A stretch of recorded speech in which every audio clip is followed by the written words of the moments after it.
process by recommending wording for the warrant article which will address the preservation of Montgomery Dam and its waterfall. This wording complies with the resolution that the Select Board made 2 years ago in August of 2022, which asserted that the Select Board would offer the townspeople of Camden the opportunity to have a voice in any decision about the preserving or destroying of Montgomery Dam. The resolution promises that the warrant article will be clearly stated as a single issue. Here is the complete paragraph from the resolution quoted verbatim.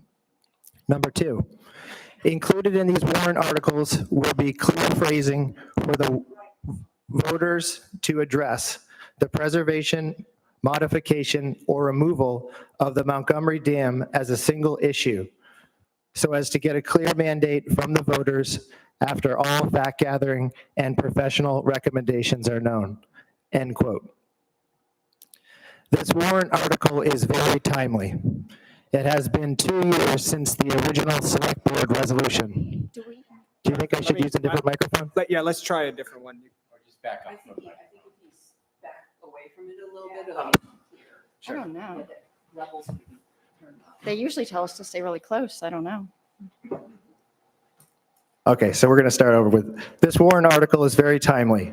It has been 2 years since the original Select Board resolution and 2 years of work by the Advisory Committee. We have been told that the vote will be held in November. We therefore recommend the following wording, which is indeed clear phrasing to address Montgomery Dam. Shall the town of Camden protect, preserve, maintain, and restore the existing Montgomery Dam near Harbor Park in Camden? Thank you, guys. Thank you, Jonathan. Any other public comments on non-agenda items? Seeing none, we move on to agenda item number 2, which is the approval of board minutes for July 2nd, 2024. I'm trying to pull up that document from the town website, and I looked at it earlier on my phone and had no problem, but I'm having a lot of trouble on my computer. I know that's a later thing that Are you talking about the minutes? They're in the I am, packet. They're in I the know, packet. and I'm trying to pull up the Yeah, me too. packet, and I know Audra in her town manager's report later on mentions that the town website is, the updates are finished and that she'll be taking comments on that. And so I was just kind of combining those two things. So I'm having trouble pulling up the packet from the website right now. Well, I did read through it, and I think it's accurate. So I make a motion that we approve the board minutes for July 2nd. Second. Motion made and seconded. Further discussion? All those in favor? 5-0, thank you. Item number 3 tonight is public hearing for liquor licenses for Lucky Betty's at 46 Elm Street, a renewal of a Class A lounge liquor license. Is anybody here to speak on behalf of that application? The owner is not, but she would like to apologize because she's very committed to showing up, but unfortunately it came sooner than she thought and she's away in New York. So she wanted to make that very clear. Okay. Thank you. I would move that we approve the application for Lucky Betty's. Second. Motion made and seconded. Further discussion? All those in favor? 5-0. Item number 4, A and B on tonight's agenda is the consent agenda, which is a renewal for a victular and lodging license applications and a block party request for Maple Street on April 23rd from 5 to 11 p.m. Any comments, questions, or objections to the consent agenda? Seeing none, it is hereby adopted. Item number 5 is select board reports. Ken, would you mind getting us started tonight? Sure. I attended the Historic Resources Committee meeting this morning, and they had a productive meeting. And what was I going to tell you about it? Thank you. Chris Frieden, we are going to talk about committee appointments later on, but Chris sent us all an email, and he had a format, a procedure for recruiting and signing up committee members, and his procedure is to invite them to come attend a meeting, and then he would like to hear who has applied to be on the Historic Resources Committee, and then he would forward his recommendations of, given X number of people who are signed up to be on the committee, how he would make recommendations, which sounds to me like a very reasonable thing to do, and perhaps every chair of every committee would like to follow up on that. I don't know if there's anything that formally needs to be done, but Chris's report was very helpful. We also had a report from the Curtis Island Foundation. There is a Curtis Island Foundation. They are doing some fundraising, and they have hired a consultant, historical building architects, and they are going to, they have not yet, but they will have a report on the condition and how to ameliorate the conditions on Curtis Island. And that report was paid for half by the foundation and half by town funds. He did say that the town was going to have a budget item for the Curtis Island, but I don't know. Audra, do you know where in the budget, what department that fund would come from or appear in? So there's like a small kind of maintenance line in the harbor budget. Okay, so for it's in the Curtis harbor. Island. Okay, Yep. thank you. And the other thing I wanted to tell you about, had everything lined up here.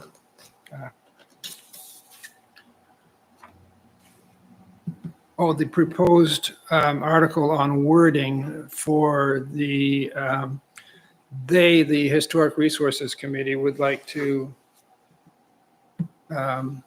propose a warrant article, very much like the Tenray Park warrant article.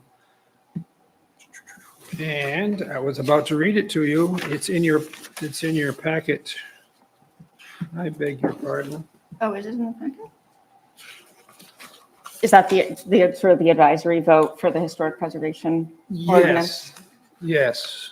Do you have it in front of you? I don't. I just remember talking about it. I thought that was Chris did email it. I remember that. Chris couldn't be here tonight. Anyway, basically, it's, do you favor the town moving ahead with a town conservation article? So that sort of brings up what's next week. We will be discussing the wording of articles for the November vote. So his, if the wording of the Historic Resources Committee article could be on the agenda for next week, then I think that would be the best way to move ahead. Do we have a meeting next week? It's 2 weeks. Okay. Yeah. Sorry, I was Yes, panicking yeah, just a tiny bit. Thanks. next meeting. Thanks, Ken. Okay. Yes, Thanks. thank you. Chris has been emailing me, and I'm gonna take a look through what he's been emailing me when I have a moment. It's quite a bit. Chris is great at communicating. Anything else, Ken? That's it. Thank you. Okay. Allison? Yeah, the Conservation Commission 2 weeks ago did training on stormwater mapping. We're continuing to work on that, and that's actually something that if there are members of the public that, or select board members that want to learn a little bit more about mapping out either trees or the stormwater, that could be open to more than just Conservation Commission members. The Camden Rockport Pathways Committee had their quarterly in-person meeting, which is, they've moved to a schedule where Camden and Rockport each meet monthly, and then quarterly they have a joint meeting. So we had that over in Rockport. It was also attended by Dakota, I can't remember his last name, from MDOT. He's their active transportation planner. They are finalizing the active transportation plan for MDOT, which is all of that stuff basically incorporating complete streets, which is the notion that all, the streets are for everybody, and that when you redesign streets, they're supposed to be, all users are supposed to be considered. And so they're going to be releasing that new plan. So he talked about that. Also, there was a woman there whose name I forget, but maybe Audra will know, and she is the municipal council of, no, the Mid-Coast Council of Governments active transportation planner or, 80. yes. And what's her title? She is the transportation planner. So she'd let us know that they recently got a big grant or were accepted into a program, basically, which is going to be a regional planning initiative to try to improve connectivity between many Mid-Coast towns. And they really see this area of the Mid-Coast actually as one of the only places in Maine, in some ways, or this coastal corridor, where a better transportation system could really work, where there's buses and more connectivity with bikes. And so that's something, I guess, to be on the lookout. She's going to be contacting the towns for an opportunity to participate in that. There was also some talk about different priorities like the Elm Street sidewalk and how the towns can work together better. Also attended a meeting with the PUC, the Anita Brocious-Scott. I think she sent out an invitation to everybody, and that was following up on what comes up oftentimes with the fire hydrant assessment, which is $250,000 a year currently from the Maine Water Company. And every year we kind of say, wow, that really seems high, and it's based on the number of fire hydrants we have. So Anita took the initiative of setting up a meeting with the PUC public relations or communications person. And that was really, really interesting. I learned that the way that they determine how much we pay is much more complex than just the fire hydrants. And there was a bunch of information that was sent to us. It's essentially sort of a negotiated agreement based on a 2010 rate case that was done with the water company to determine what their revenue requirements are. And there are opportunities to renegotiate that, to appeal that. One of the things that was brought to our attention is that any 10 citizens in a utility district can appeal to the PUC to have them look into any kind of complaint. So it just takes 10 people to complain about anything. And Anita also brought up the telephone pole issue. So they've sent us a bunch of information about sort of how the rates are determined, and we can forward that on to anybody that's interested. But brought up a few different things. The water company has a tank at Sagamore Farm. We have an expired agreement there. It's been a while since we've talked about sort of how all that relationship works. So that was pretty interesting. And then the other thing that I would just call everybody's attention to is that the Library Board of Trustees put out in the paper, and I can send that to everybody, a statement basically about their updated statement on Harbor Park and their priorities and how that interfaces with Montgomery Dam and sort of what their perspective is on where they want to be involved or uninvolved and what their priorities are. So that would be a good thing probably for everybody to look at. Thanks, Allison. Susan?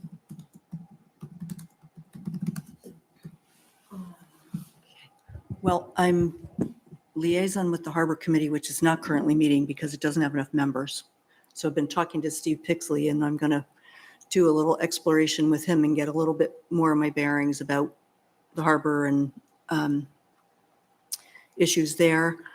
It has been a lively time with everyone getting their assessing letter and many conversations, and I welcome the opportunity for us to inform the public about where that process stands and sort of the distinction between increases in valuation over increases in what our actual tax bill is going to be and where that stands. So that seems to be the buzz in town that I've been confronting a lot. So I'm anxious for tonight's conversation. I think it will be really informative for all of us. Thanks. Thanks, Susan. Chris? Yes, I have a couple of things. One is on the traffic code update project. I had a good meeting with the chief of police yesterday where we're going through current Camden traffic code. The the old traffic code had a lot of redundancy with state law, which at that point was 29 motor vehicle operator, and now it's 29A. And recently in Rockport, they went ahead and basically stripped out the items that are redundant to 29A and just keeping in those items that are the local nuance. It's kind of like baseball, where you'd have park rules depending on where the home run is, but you're not going to rewrite the entire baseball rules.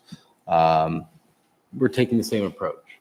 We've taken this approach to Bill Kelly. He agrees that, common sense approach to go ahead and, remove items that are redundant.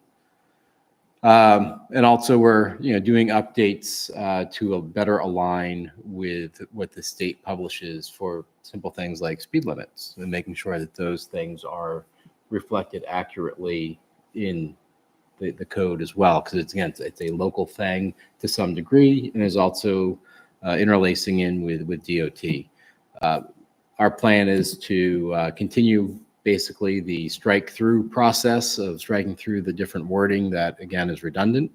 And we'll probably be meeting in the next couple of weeks again, after I get a little bit more time to take that approach that we started yesterday and drive it through the rest of the document to have something, I'd say fairly soon, but we want to make sure after Randy and I go ahead and go through it, that Bill Kelly gets a chance to look at it to make sure we didn't strip out something that we shouldn't have, that's required to be in there, as well as to make sure that it is still in sync with DOT and such, to be able to have something. But definitely this fall, we'll have a better looking ordinance document for that.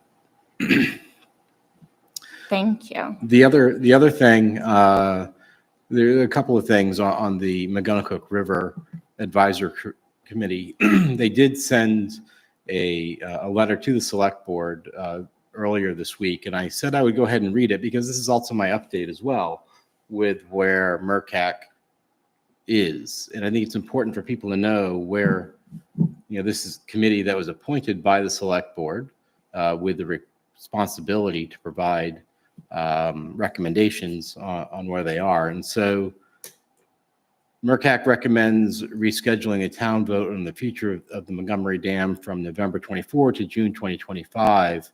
This extra time will allow for three things. One, sufficient and comprehensive public education and outreach on the dam options and implications, increased engagement with essential stakeholders, and feedback from informed community members whose input is invaluable in shaping this decision. It will also allow sufficient time for MRCAC to present carefully considered recommendations to the select board, informed by the community in stakeholder meetings and feedback. Pushing the vote to June 2025 will help MRCAC facilitate a more informed, comprehensive, and particularly participatory decision-making process for the Montgomery Dam. And we appreciate your consideration of this recommendation. Sincerely, MRCAC. This is probably something that is better suited for a discussion item for us later in maybe in the August 3rd meeting, but I felt it was important to share the memo publicly so people knew where MRCAC was and why they're doing this. And essentially they're doing this to make sure they've seen in the last two meetings that were held, they did a lot of review of diagrams that were made by the engineering companies and landscape companies. And there were a lot of things in there that the members themselves said, hey, this is distracting. This is not the intent. Let's do something different. They were trying to go ahead and get something ready for the vote, but they realized that that would kind of slam it in there with not enough time for present the things that maybe are reasonable, or at least three different options that are viable options, or maybe 4 or 5 options. Get feedback, redraw, get more feedback. There wasn't enough time currently to go ahead and get that done with understanding all of the facts and the financials and other implications with that. So all of that together, they said, MRCAC is not going to be ready by August 6th or whatever it was to go ahead and make that recommendation.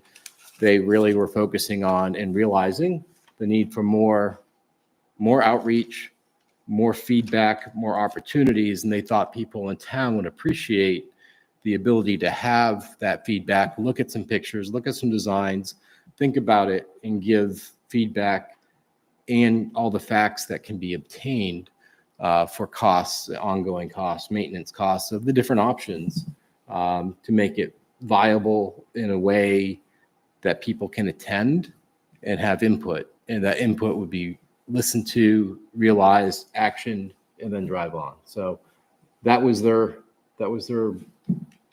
expounded on their letter. There's other things that they're looking to do too. The next meeting for MERCAC is going to be on August 14. People are encouraged to attend. There is always time for public comment during the meeting. Granted, it's at the end, I get it.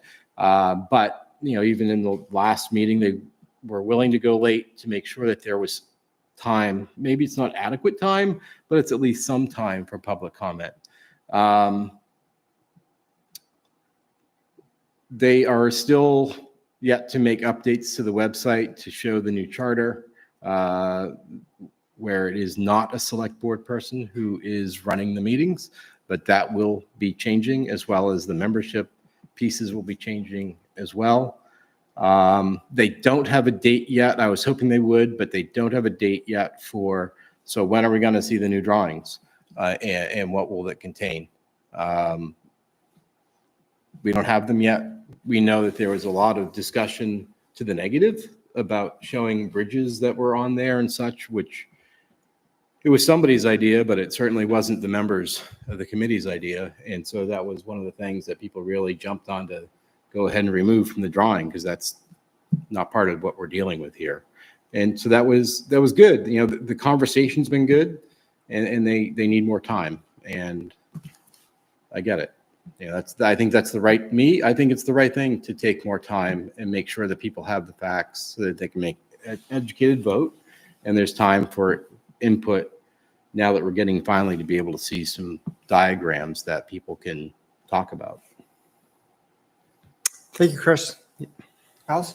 Can I just, it was nice to see that when they were thinking that it was going to be November, it was like you saw some progress really starting to be made.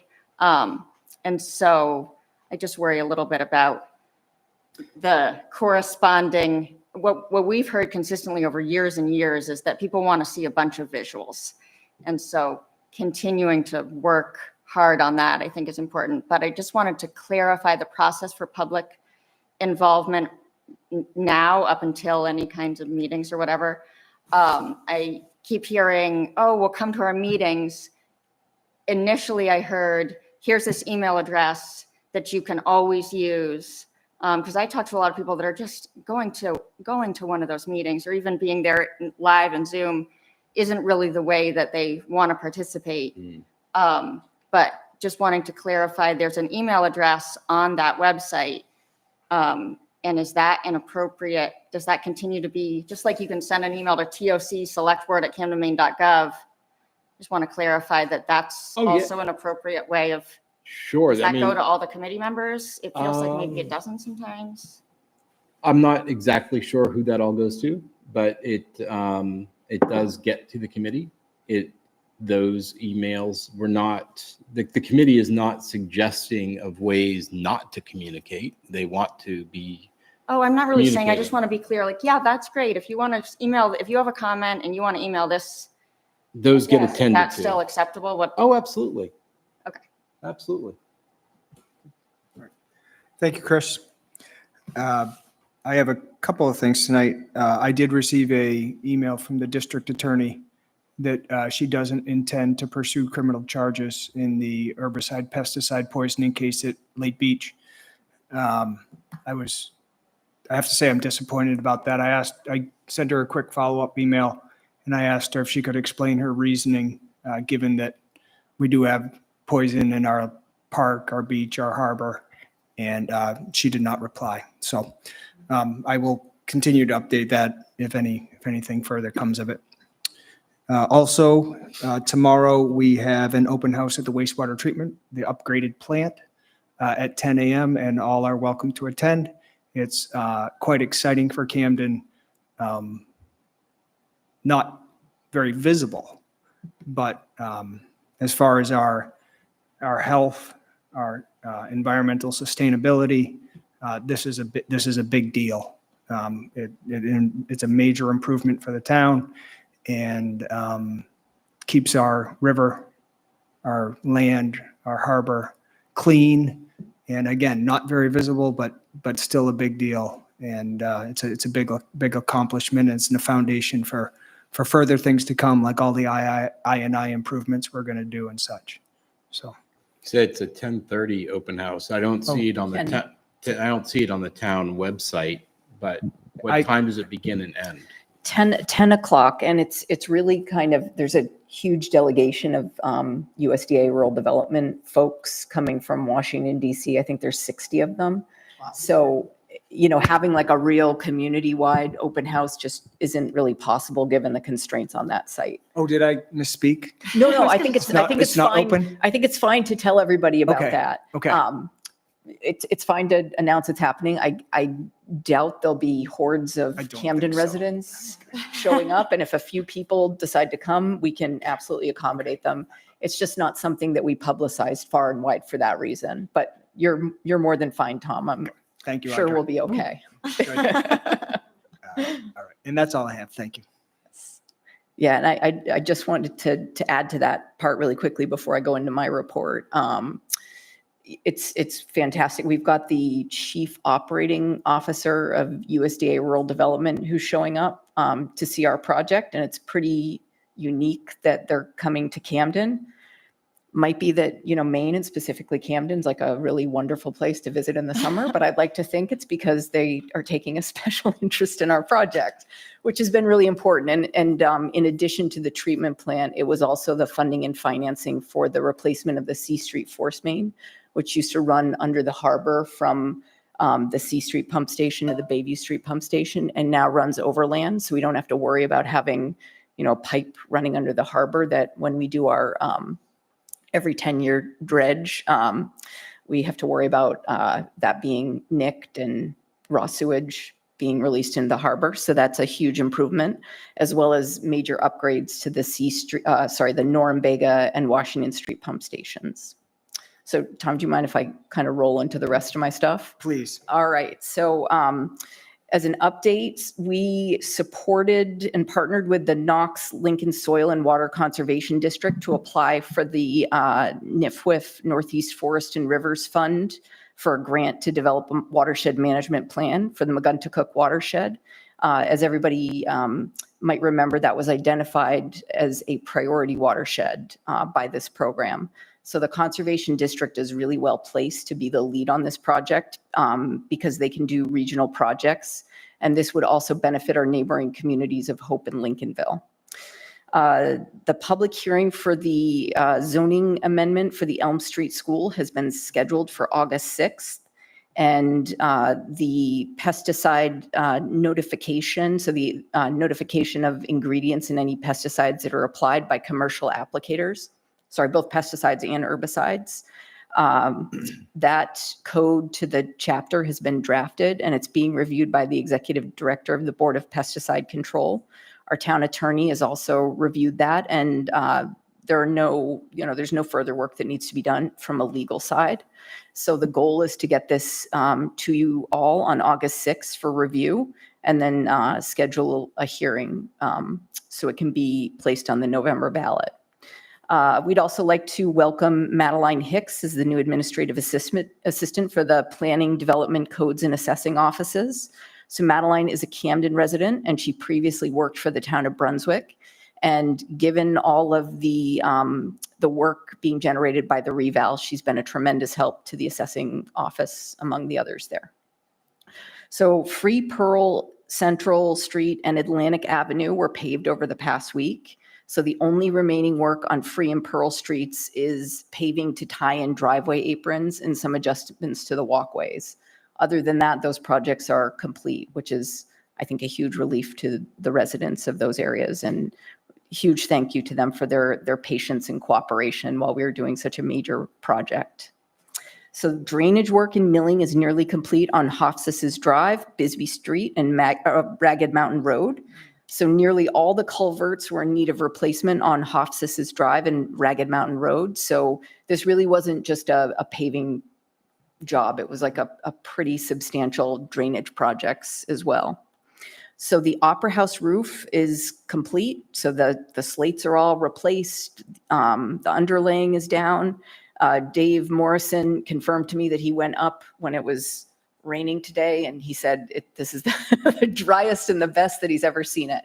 So that's very positive and very exciting for everyone here, because I think over the past at least 5 years, we've touched just about every surface of the front of the building. So the whole building envelope of this building is in pretty good shape right now.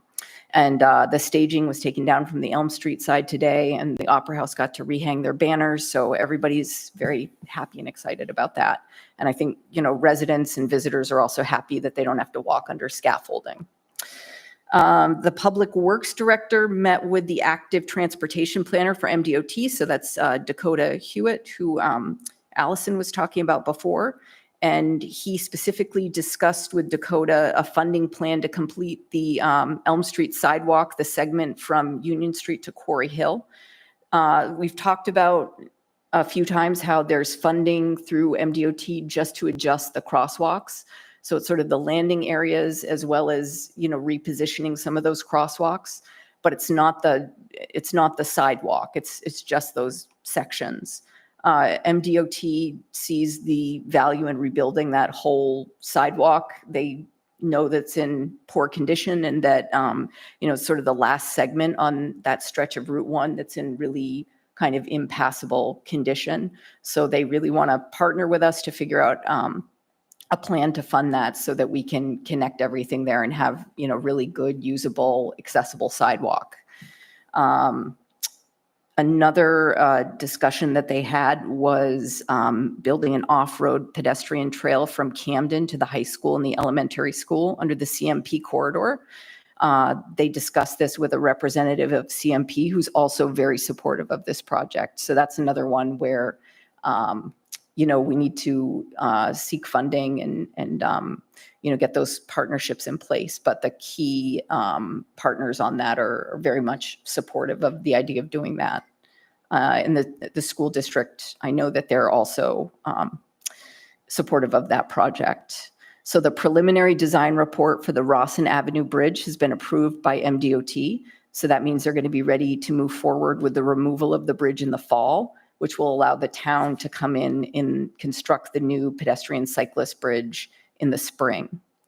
So for those of you who haven't had a chance to go onto the town's website, when you get there, you'll notice that it's been updated, and it's a pretty significant update. So I'd like to thank Janice for all of her hard work on this. And also, if there are any comments or if anybody notices anything, please feel free to email us, because we don't always know, some of the bugs or, issues or things that are missing. So please reach out to us and we'll do our best to correct those and get it into a good working order. Allison, do you have a question? Don't worry, I'm not going to do the website thing right now, but with the Rawson Avenue Bridge, did I hear demolition in the fall and replacement in the spring? Yes. So unfortunately, during the winter, there's going to be a time when there's no connection in that area. That's a pretty big development. Is there any room for discussing that? And there's a pretty narrow time frame of when all of this can be done because of habitat concerns. So I think that unfortunately we're kind of locked into that at this stage. is that the bats? Yeah. Huh. That's going to need a little bit more discussion, because a lot of people rely on that. I mean, they can go around, but Ames Terrace is very unsafe as a walking route. So, Yeah. and with the mention of the trail to the high school, are they aware that that there was a huge plan for that and lots of work was already done. And it was the entire goal of the Pathways Committee to begin with. And is there, MDOT? yeah, is there like, are they thinking this is a great new idea or is that, I mean, I think it's awesome that that's being talked about, but I'm just wanting I to. mean, we've told them that it's, it's like an old idea that had a lot of momentum behind it a while ago and wasn't able to get off the ground. So they do know that it's something the town had talked about a while ago. But Dakota's fairly new to the job, so there's nobody at MDOT who has any sort of like memory or experience of that time and that project. What was the reason why? I mean, where would it start and why did it fail? Yeah, so if you look back in the old articles, the reason that the Camarac Pathways Committee was formed was a lot of it was revolved around the high school moving out of town. And so figuring out how you can get kids there. And then there was another trail that was supposed to go behind the landfill in Lily Pond. But I've gotten mixed reports. It seems it's like stories of one or two select board members on either side that felt that some of the people didn't support it. Maybe the Goose River Golf Course wasn't sure. Things like that have never seemed to me like they would be showstoppers now. But I know a lot of people that were involved in the Pathways Committee at the time, which was 20 years ago, still remember the frustration. Now I wondered where did it start geographically in town? Where would it begin? Does it start at the? Well, the power line corridor, Yeah, where's that? Right. like where Windward Gardens Okay. is. Yep. And then it goes behind Mary Spring Public and the Garage. Public Works Garage. And then, Past Goose River. Do we have any design plans for those that we could forward to the DOT? They never got that there far. are, with it, no, they did actually. They got funding for it. And If we could find design plans, that might be useful to send to the DOT so they're not starting from scratch. I hear that from a lot of residents that say, wouldn't this be great to have a trail this way? And sometimes the Pathways Committee is like, oh, well, we tried so hard. But it's great that DOT is, bringing it back up again. So They I think really we see an opportunity with the sidewalk on John Street. Because they, Oh, right. they get a lot of requests on the Rockport end for active transportation systems on Route 90 and 1 out to Rockport to get kids out to the school. So they see this as another good opportunity for that, meeting that goal. And CMP already has the right of way and they already say it's okay, from what I understand. Yes. Yeah. So CMP is really the main stakeholder when it comes to the use of that corridor and what can be done there. Okay, moving on, action item 7A is the approval of committee appointments, which is a pretty significant portion of our packet. Audra, can you give us a short intro to this? So let me just bring this Page up. 25 in the packet.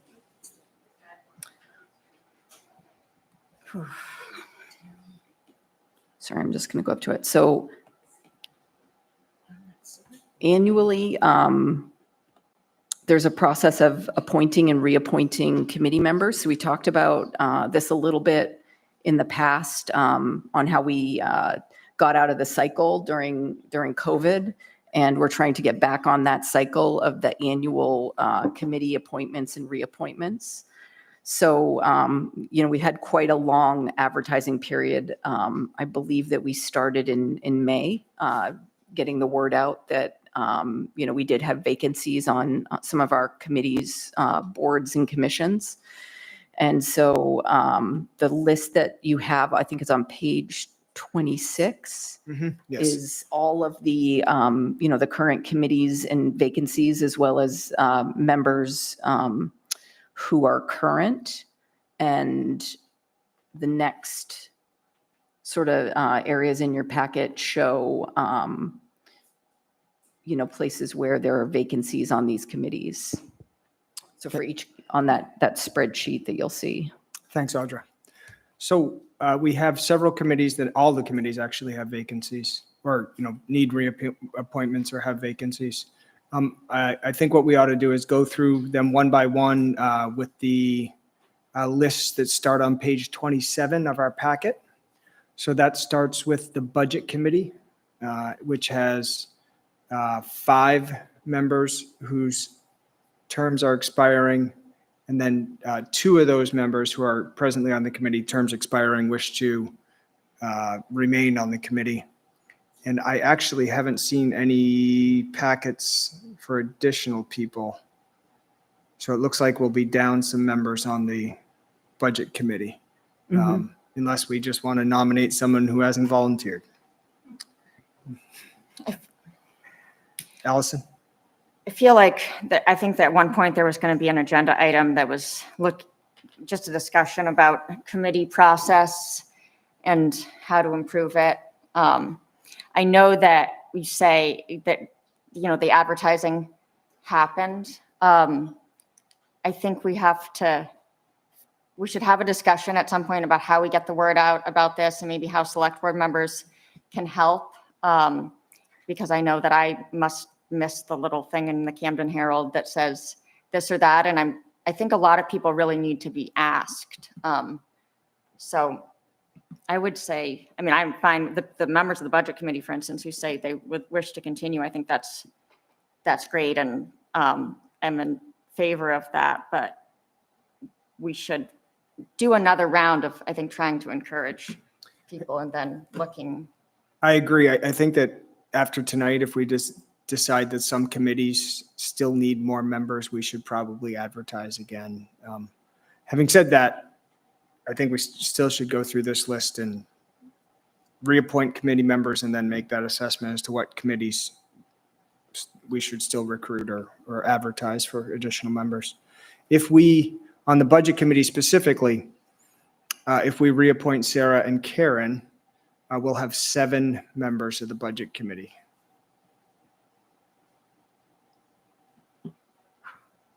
Weren't we going to have a discussion too about that process and how to improve it for this year and what the board wants to do?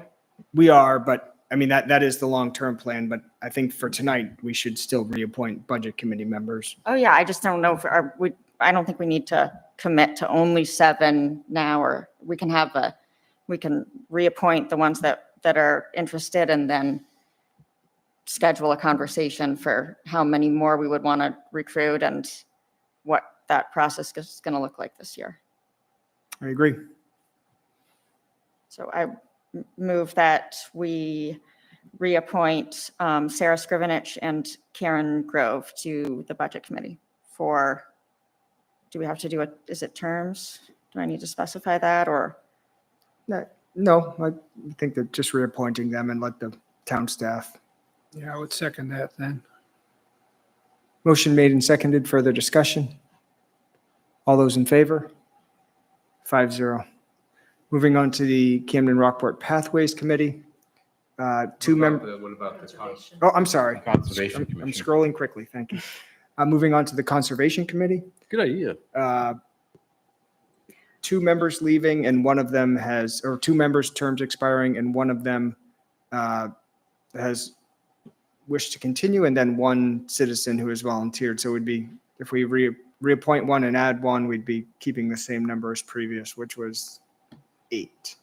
Yeah, we also, I think, need to check in. 7. Trish Pendleton hasn't been coming to the meetings. We need to check in and see if that's a temporary thing or if she wishes to continue or not. Well, her term We is don't not need to do that expiring. tonight. I know, but if she's not, I'm saying Yeah, I think in you're terms of right. a future person, like Sure. she's not coming. So if anybody's listening and is wondering if there's more room available in the Conservation Commission, there might be. Also, I think we should emphasize this for all of these committees, they're all very, very much open to the public, and the public is encouraged to participate, and they should just go to the meetings and be a part of it. And, not everybody wants to commit to being on the Pathways Committee, but This is a it shouldn't, conservation. you should just go and participate and don't feel like you have to be on the committee. Well, I would make a motion for the Conservation Commission, given that we've got the application from Steve Vondell for the Conservation Committee, and we've got 1 opening, that we would I'd like to make the motion to recommend Steve Vondell to the Conservation Committee. Steve Vondell is somebody who's lived in the area a long Oh, time. yeah, Steve is great. He's been coming to got our meetings. 25 years or so with the Camden Hill State Park. I actually worked with him in the 1980s as well at the state park. We both worked there together, and I would think Steve would be Steve's good person. great. He's a little frustrated because so much happens over email.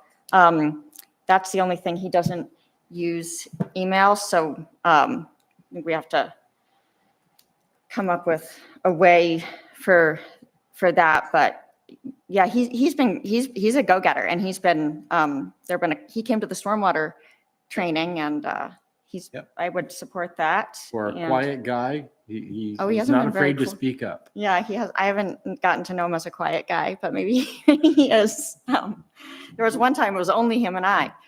So yeah, I would second your.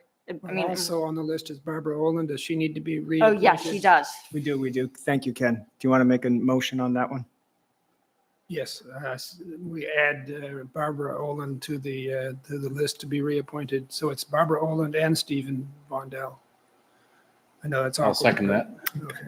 Motion made and seconded. Further discussion? All those in favor? 5-0 for Barb and Steve. Great. So is there a target number for each of these committees? Or, and each one is So in, in the two final columns, it says number of regular memberships available. And that gives you, how many are needed. And then the number of alternate memberships available. So how many alternate spots are open? okay. Oh.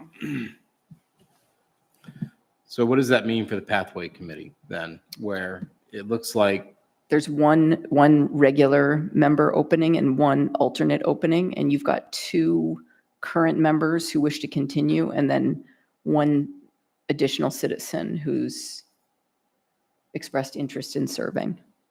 So 3 candidates for 2 positions. So moving on, as we've already indicated, to the Camden Rockport Pathways. Tom Zumwalt and Jane Self want to be reappointed, and Gary Fowley has expressed interest as being on that committee as well. no, what does it mean with the one alternate that's on the list as well? One 2025 alternate. So the alternate only votes when there isn't, when a regular member is not So is there room for an Available. alternate? No, I mean, so again, one alternate. so I'm One the, alternate, is there an alternate on here, or is that what Tom Zumwalt is? Either on the list? Tom, so currently Jane Jane is the alternate. Yeah. Okay, so again, this is another one where it's not the planning board. So it's not the voting part. I can't remember a single time where voting was a big deal on the Pathways Committee. It's about, I think it's awesome that Gary wants to be a part of that. So I think that we should, isn't one of the pathways that's on the list goes right through his property? there's almost? no reason we should embrace Gary participating. I don't know. I think we should embrace everybody. What's that? Can we do it by expanding this to one more member? What's the harm? What's the harm of Yeah, doing I'm not that? arguing.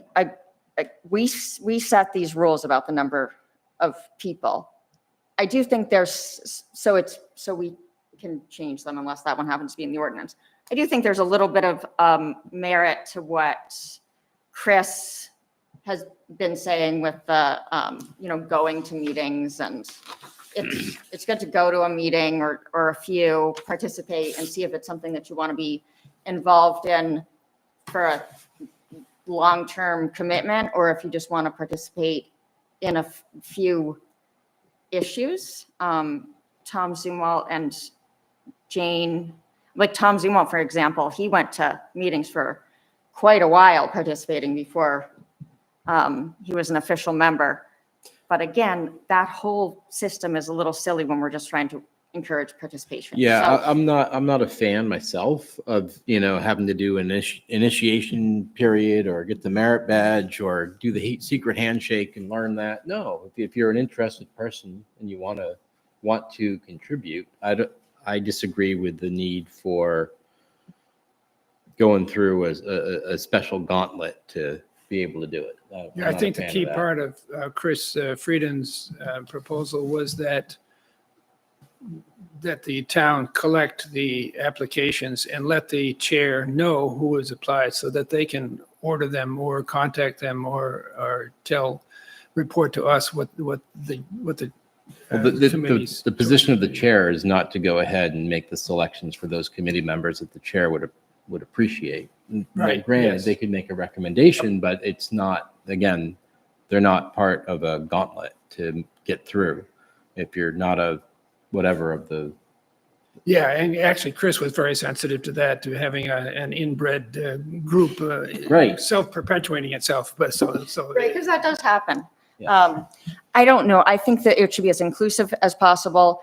I do think that we can't just throw out the system tonight where there are members and alternates and, because when there are more people than positions, how do you handle that? I'm not comfortable telling Jane or Tom, sorry, you've been kicked off because, we deemed Gary Fowley more valuable, but I don't want to tell Gary Fowley no. So I think that, well, can we add another member? Is there a rule? Would we be breaking some sort of rule by adding another member because we've got another interested citizen in? well, being on the Rockport, this Pathways is one of Committee? these ones where Rockport has it too. So it's the number from Camden and Rockport. And I don't personally care about that part of it, but I know there are others who have worked to develop that system where there's a certain number from Camden and a certain number from Rockport. I have never personally seen that be a major player in all of this, but I don't want to so Well, why can won't we we- encourage? Could we create a alternate position for Gary Fowley, add to the alternate list, not the full member, but the alternates? Would that be a path forward? Because I- Gary would be a great addition to the committee. Yeah, well, what if we went ahead and if we this week at least, went with reappointing Tom and Jane with the idea that we've got 2 weeks to go ahead and find out if we can add another, let's work with Rockport, see if we can add another person without it upsetting the apple cart or the balance that's necessary. And if possible, we add a person or we add an alternate. But let's move forward at least with part of it and get the other part done.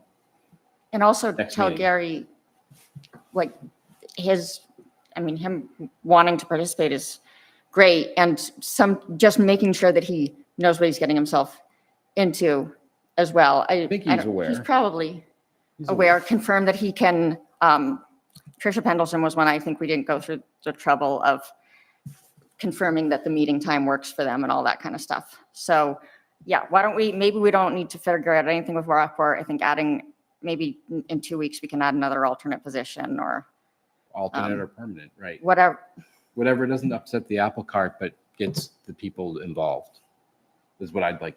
I totally agree. And that's awesome that Gary, I'm do sure we want to there's just delay interest. that? We could just table this part of it until next week.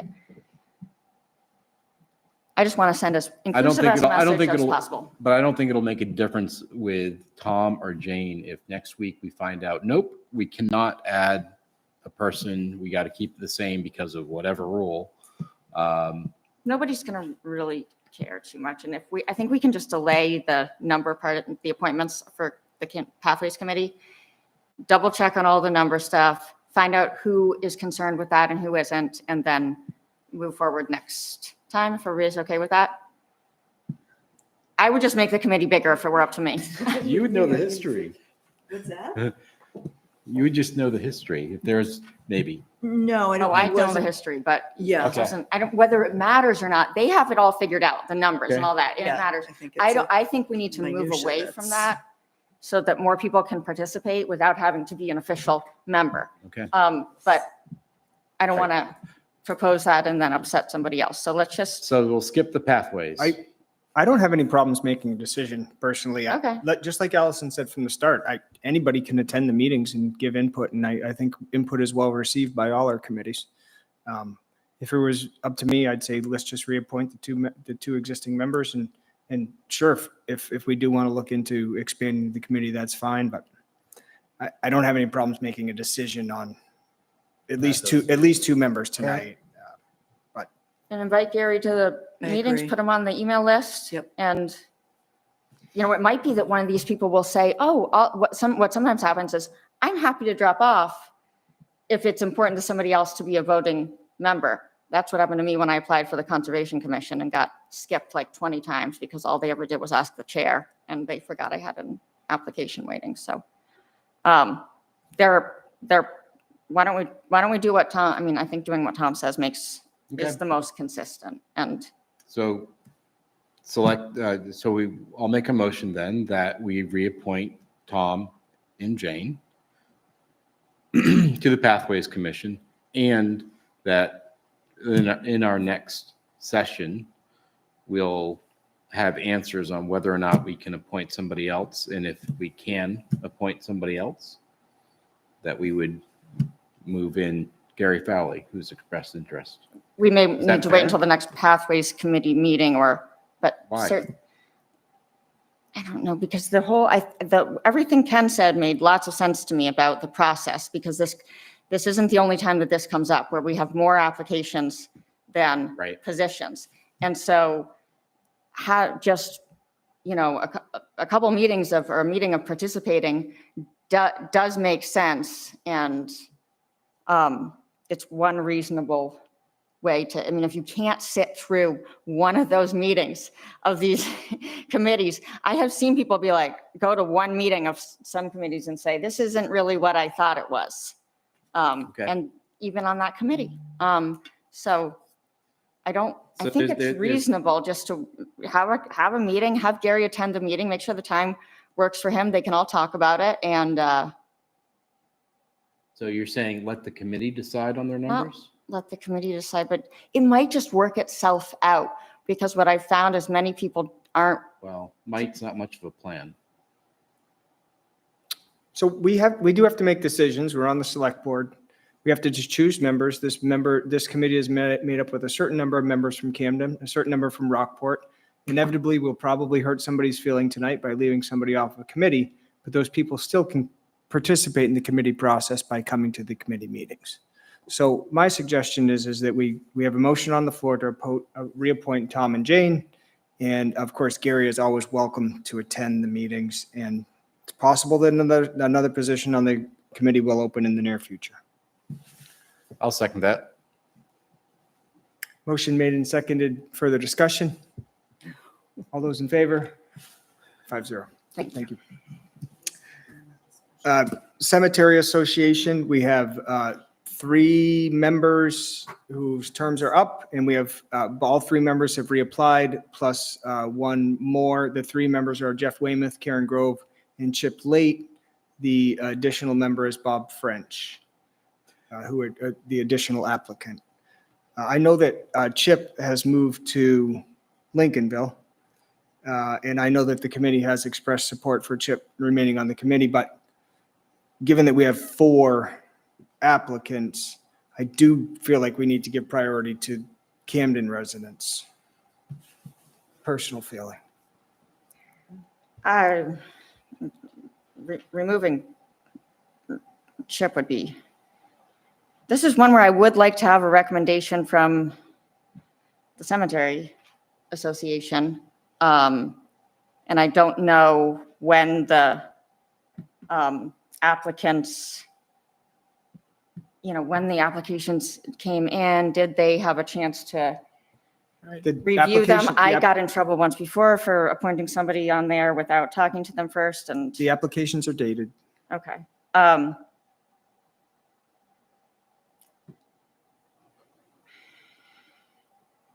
I don't know what the bylaws, what do you, you're the liaison, Ken, have Yes, you had a well, chance to, they talk about this at all? yes, the cemetery, they did not talk about the possibility that they might be oversubscribed. But they were very clear that they wanted Chip to remain the chair and as a non-voting member. That's kind of an anomaly to have a non-voting member. But could Chip remain the chair even if he were not an official member? That's how Mercac had been. What do their bylaws say? I mean, Oh, we need, boy. because that's one of the, we have a few committees that are just created by the select board. We have a few that are part of an ordinance. This is one with an ordinance. This is one with an ordinance, so there's really nothing preventing Chip from being on the committee as a voting member, even if he lives in Lincolnville. Also, one little anomaly here I see is we only have 2 vacancies, even though we have 3 people up for election. Do you know think why? that's a mistake. So it's a seven-member committee by charter. Okay, thank you. By charter, by our charter? By Is it in our charter or is it Sorry, an sorry, ordinance? sorry. By our cemetery okay, cemetery chapter in our code of ordinances. If Chip is going to be a non-voting member, do we need a 7th vote? Does he actually need to be a non-voting member if what you're saying is that there's nothing He can preventing? be a voting member. Oh, Chip can, Yes. even though he lives in Lincolnville. Yes. Because that chapter of our code does not, It does not specify that it has to be Camden resident. right, just like the library board and Yes. some of the others. That is the route that the Cemetery Association would prefer to follow. That They- is Chip being a full voting member. And they were only suggesting you be a non-voting member if that's required. That would That's keep right. them there. Right, so So this is, again, reappoint the people who were currently there. Karen, Jeff, Chip. and encourage the other Um, applicant to attend the meetings and Yep. Participate? Yep. participate and this is the worst part of being on the select board, in my opinion. I would move to approve Jeff Weymouth, Karen Grove, and Parker Late for the Cemetery Association. Second. Motion made and seconded. Further discussion? All those in favor? 5-0. Harbor Committee, we have. I had 10. Yeah, I we- counted 10. Said we only had 2 members. Members with terms expiring. So you have 4 regular members, 4 regular member vacancies, and then 2 alternate members.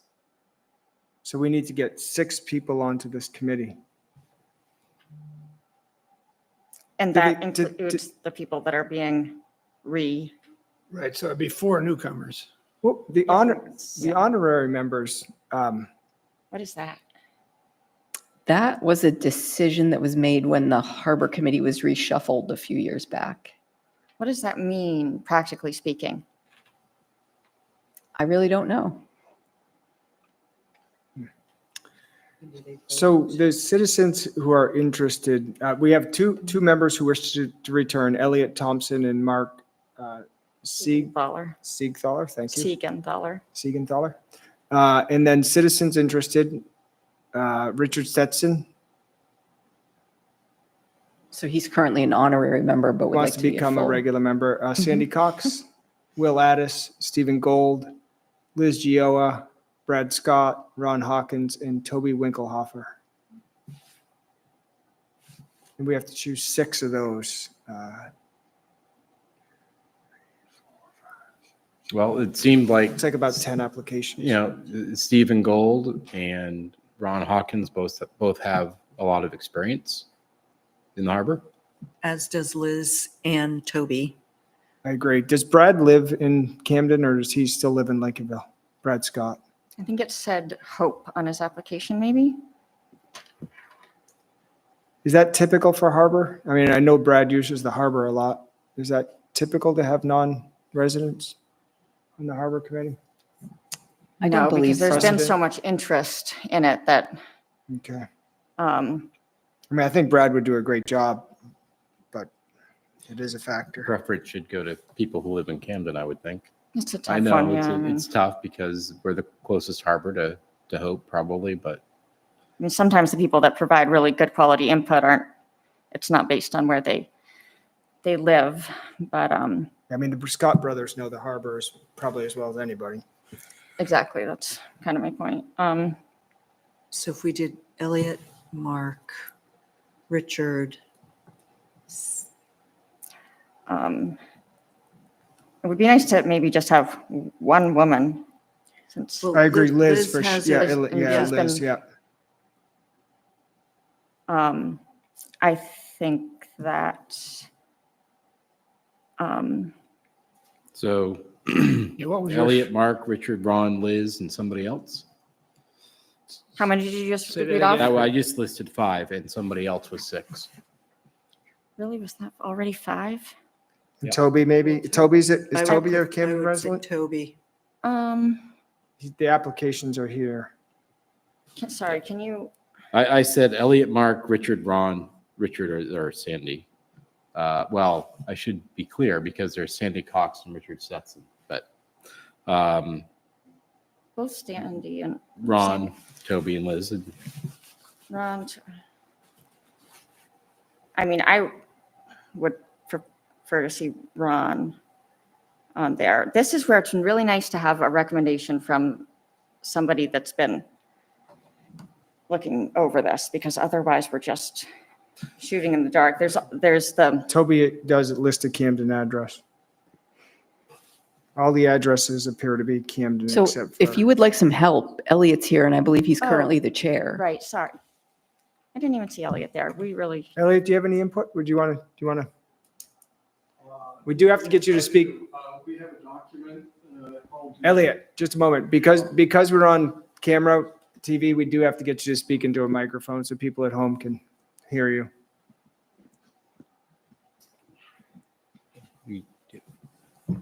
My name is Elliot Thompson. I have been a member of the Harbor Committee for 5 years. My term expired at the end of June.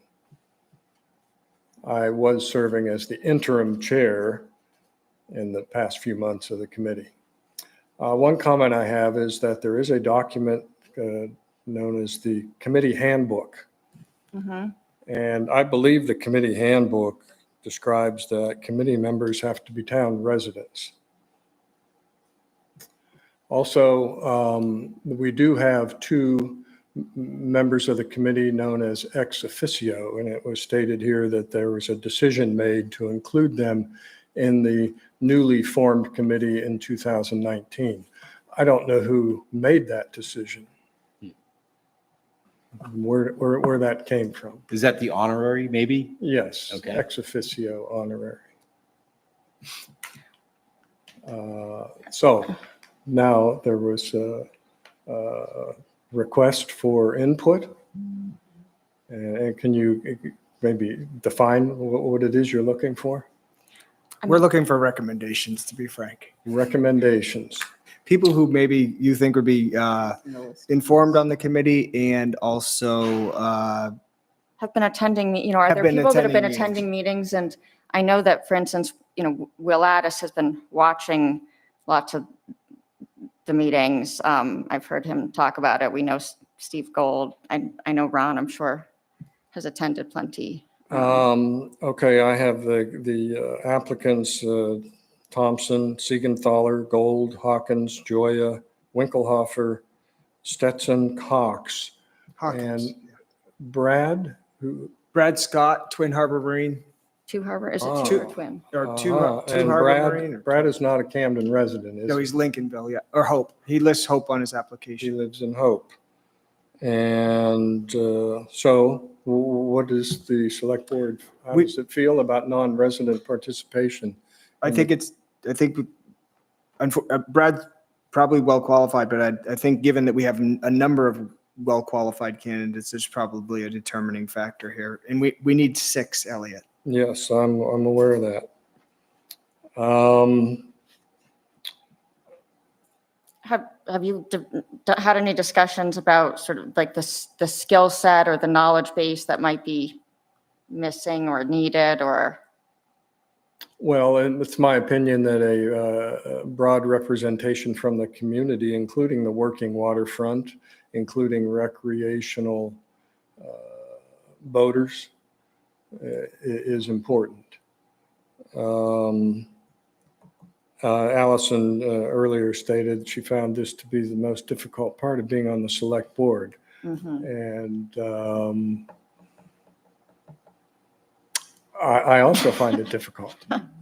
Sandy Cox, I do not know personally, and don't know what qualifications he brings. Richard Stetson, I do. He has qualifications. Brad Scott, of course, does, working waterfront. Toby Winkelhofer is also working waterfront. I don't know him personally, so I can't speak to Has Toby's he come to any of the qualifications. meetings? I know. Is he working waterfront? Is he? Oh, yeah. he's Yes, he fishes. Lobsterman. and- Okay, all right. Liz Joya, of course. Ron Hawkins, he has been on the Harbor Committee previously. Stephen Gold, he has also served on the Harbor Committee. Mark Siegenthaler and myself have been current members. I'm not going to It's okay, we understand. give you my favorites because I don't really feel I'm able to do that. One of the things we discussed in the past, there's, how many people should be businesses that are kind of make their living off of the harbor. We've gone from, before it was, the idea was if you could have a representative from every group, they could all kind of battle it out, I suppose, in some ways.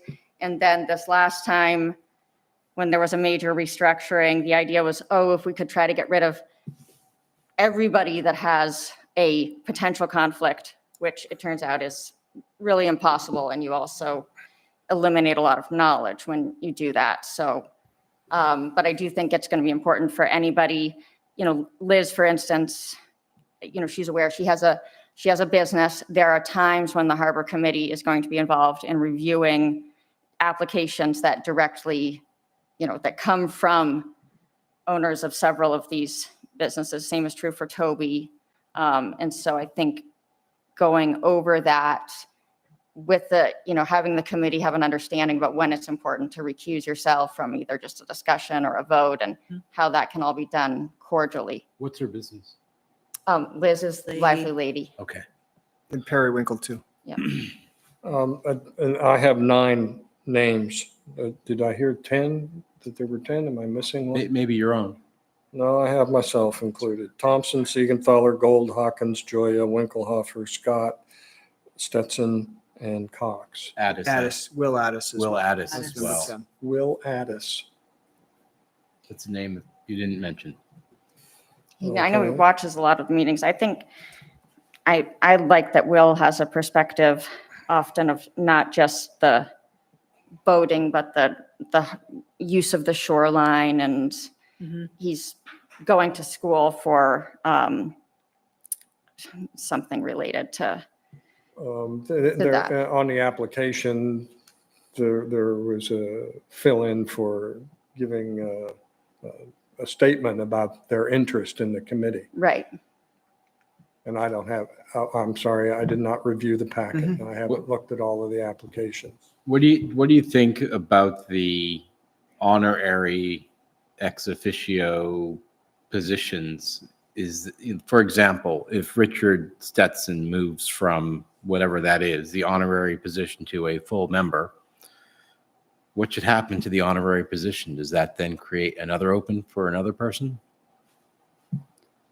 I Or is your guess as good as mine? I don't think that's part of the harbor ordinance. I question the value of those positions. Okay. But I'll tell you, Richard Stetson has attended every meeting. Yep. Yep. Almost every meeting in the years that I have served on the committee. think And the I fa- encouraged him to apply to be a regular member. Yep. I encouraged others also on this list to apply. Is I have a question. In the applications, I'm scrolling through them. I see a Richard Cox. Is that, That's That's Sandy. Sandy. see, he doesn't list the Harbor Committee on his application. though. No, he just says budget and, or No, what did he there's- say? He said, It's on there, I think. Yeah, it says he at the did- he top, did- but then when he didn't Or maybe I check it, missed it. it says harbor planning and Oh, zoning. off the list for not checking No, the he does say, box. no, he does say Yeah, Attention harbor to- planning and Attention zoning. to detail. I mean, Sandy's definitely has a Just- vast perspective Yeah, I see. on that. things. Somehow I missed that. And he's a very collegial person and very easy to, that's a part of this is, you know, being able to work with a group too. Sandy is not going to do much better than Sandy. Unfortunately, there are too many people on this list that I think are well qualified, and I'm now paralyzed.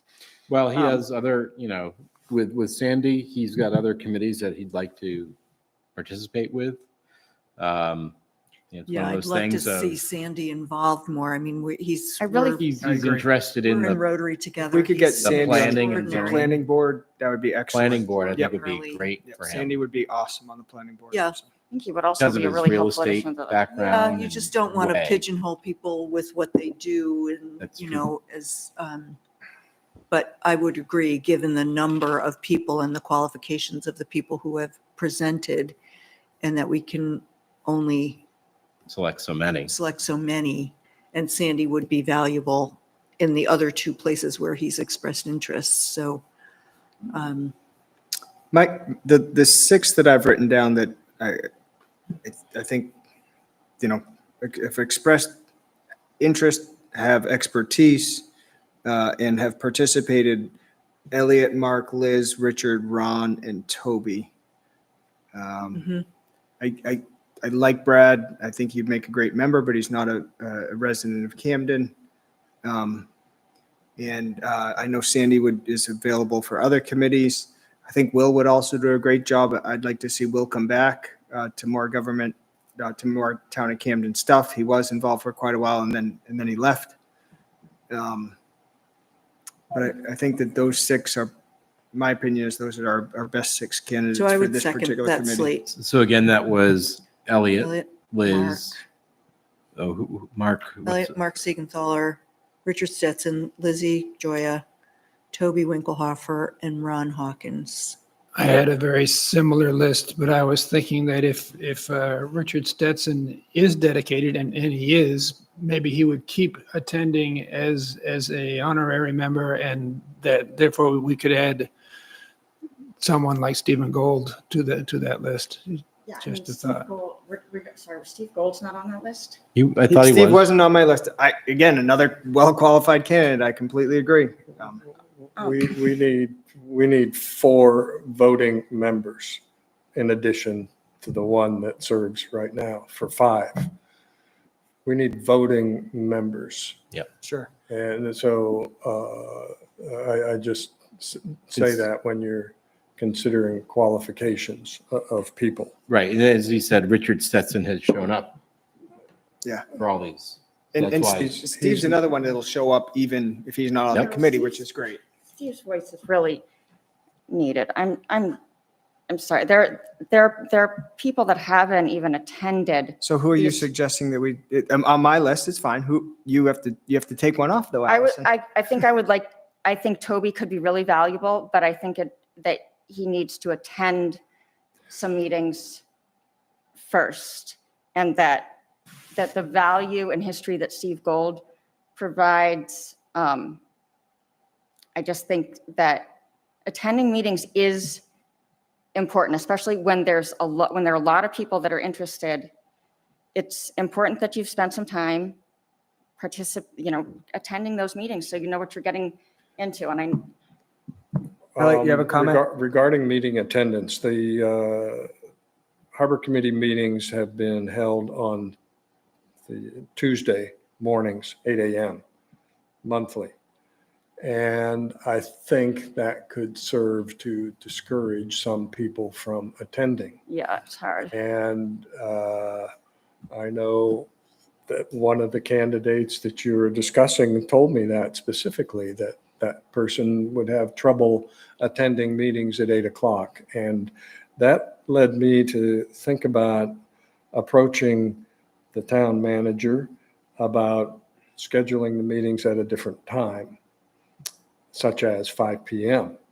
And if the town could accommodate that with the necessary support for a public meeting. If you think it got more membership, we should be able to, or more attendance, then we should accommodate Well, for it. I think that's something that would be worth considering. It's better. They used to meet at the yacht club at 8 o'clock in the morning. That was really difficult, but I So where are we at with people then? So Allison has made a suggestion where we replace Toby, my list, and replace Toby with Steve. And I'm fine with that. They're both great candidates. in I my had opinion. Steve on my list. That's, the and consensus. and sending the message to encourage all the other people to attend, to participate. But just, I really think that getting in the habit of attending a few meetings. So there's a need for 4 voting members and 2 alternates. Sure. To add another wrinkle, the chart here says that the 2 voting members are 1-year appointments, that their appointments expire in a year from now. Oh, well, No, we- so be it. Ken, I'm not sure I understood that. Each of these current members have a date after them. Yours is 24 because you expire this year. Add 3 and you'll be 27. And the 2 vacancies are listed, the 2 full membership vacancies are listed as 25. That is, that empty slot expires in We'll be Year from doing now. this with them a year Yeah, year from now to again. make things staggered. Yeah. Rather than having everybody turn up at the same year. I mean, we could have Elliot be the 25 expiration date if we wanted to and put the others, but I'm not suggesting that, but this is, So if you said we need 4 voting members and 2 alternates, that would probably, I think it would be supportive of Elliot, Liz, Hawkins, and Stetson for the voting members, and Gold and Mark S. as alternates, honorary. Does that fit?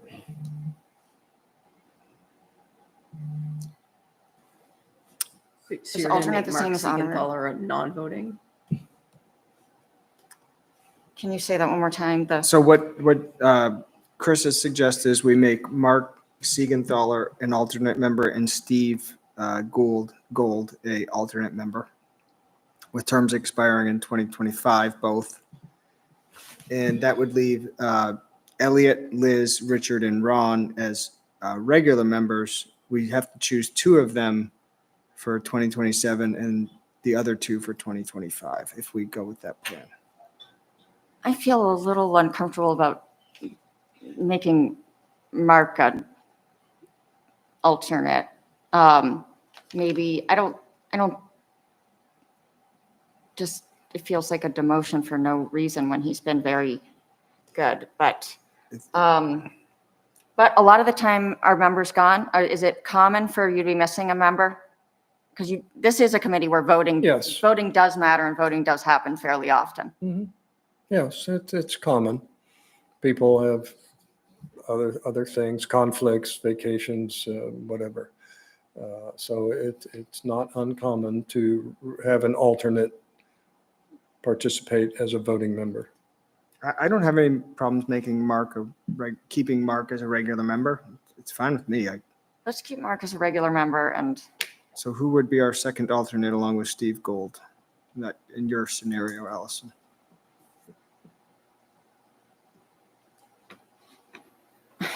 Well, has Liz participated? Has she been, or she would be new to the committee? Liz would be new. She would be new. So that'd So if be we better started alternate. her as an alternate, That would be better. Okay. Yep, that'd be probably be her fine with a her. chance 'Cause to get Yeah. acclimated. sure. So we're consensus on Steve Gould and Liz Gioa as the alternate members. Yep. Now we have to choose between Elliot, Mark, Richard, and Ron. 2 of them terms expire in 1 year.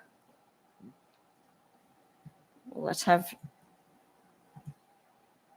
Elliot and Elliot, Mark, who are regular members returning as 27s, Sure. and Richard and Ron as 25s. Sure. Okay. So I've written it all down, so I'll make the motion. I move to have Elliot Thompson and Mark Siegenthaler as regular members, terms expiring in 2027. Richard Stetson and Ron Hawkins as regular members, terms expiring in 2025. And Liz Gioa and Steve Gold as alternate members with terms expiring in 2025. Second. Motion made and seconded. Further discussion? Well, thank you for those who. All went those ahead in and favor? applied. Oy, oy, oy. Ugh. 5-0. Thank you. It's good. Thanks, Elliot. Thank you for your input. Thank you for asking for my input. Thanks for So being your here. Next meeting will be, We attended. this meeting will be August, August, second Tuesday, August 8 Second a.m. Tuesday. All right, Historic Resources Committee. Chris Frieden, the chair, did send us an email if anybody wants to reference it. It's well-written and well thought out. We have 3 vacancies. 4 So vacancies? Yeah, 4 vacancies. 3 regular members and then 2 alternates. We actually have 5 vacancies, I think, including I see two existing vacancies and then 3 people whose terms are expiring.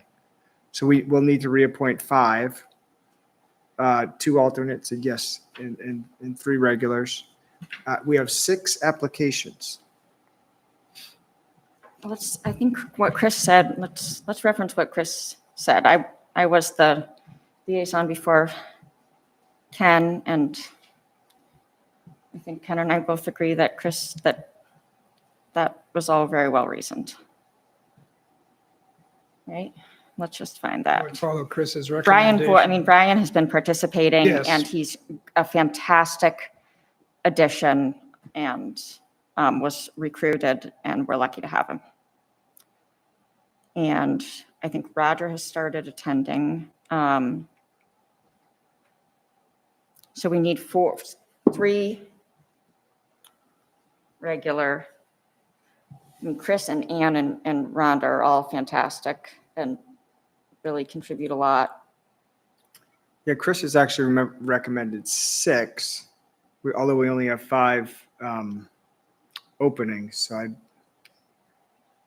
let's see if what he missed here. Chris What do we- Fassel. I think Ann was intended to remain as an alternate.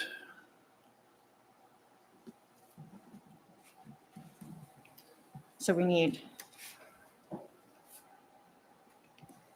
What Chris did is relisted Daniel Solomon, although Daniel Solomon still has time. So in Chris's email, we can disregard Daniel Solomon and just look for the other 5 recommendations if you want to go that way.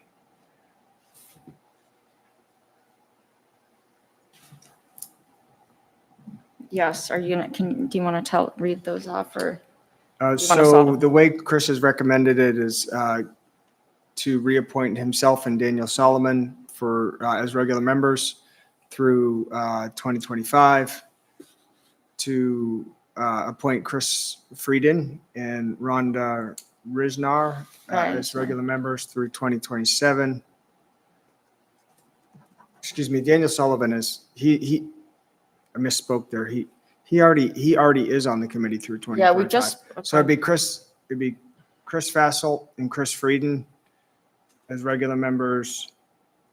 Chris Fassel through- is He's already- he's already on. Okay. Right. So the 3 of A little the ahead of 3 regular openings, it would be Chris Frieden, Rhonda Reisner, and Brian Boyd. Oh, right, and then Ann said she was okay with going as an alternate because Yes. she's not available as much, and then But it and doesn't- Roger would be another alternate. Yes. Is that what?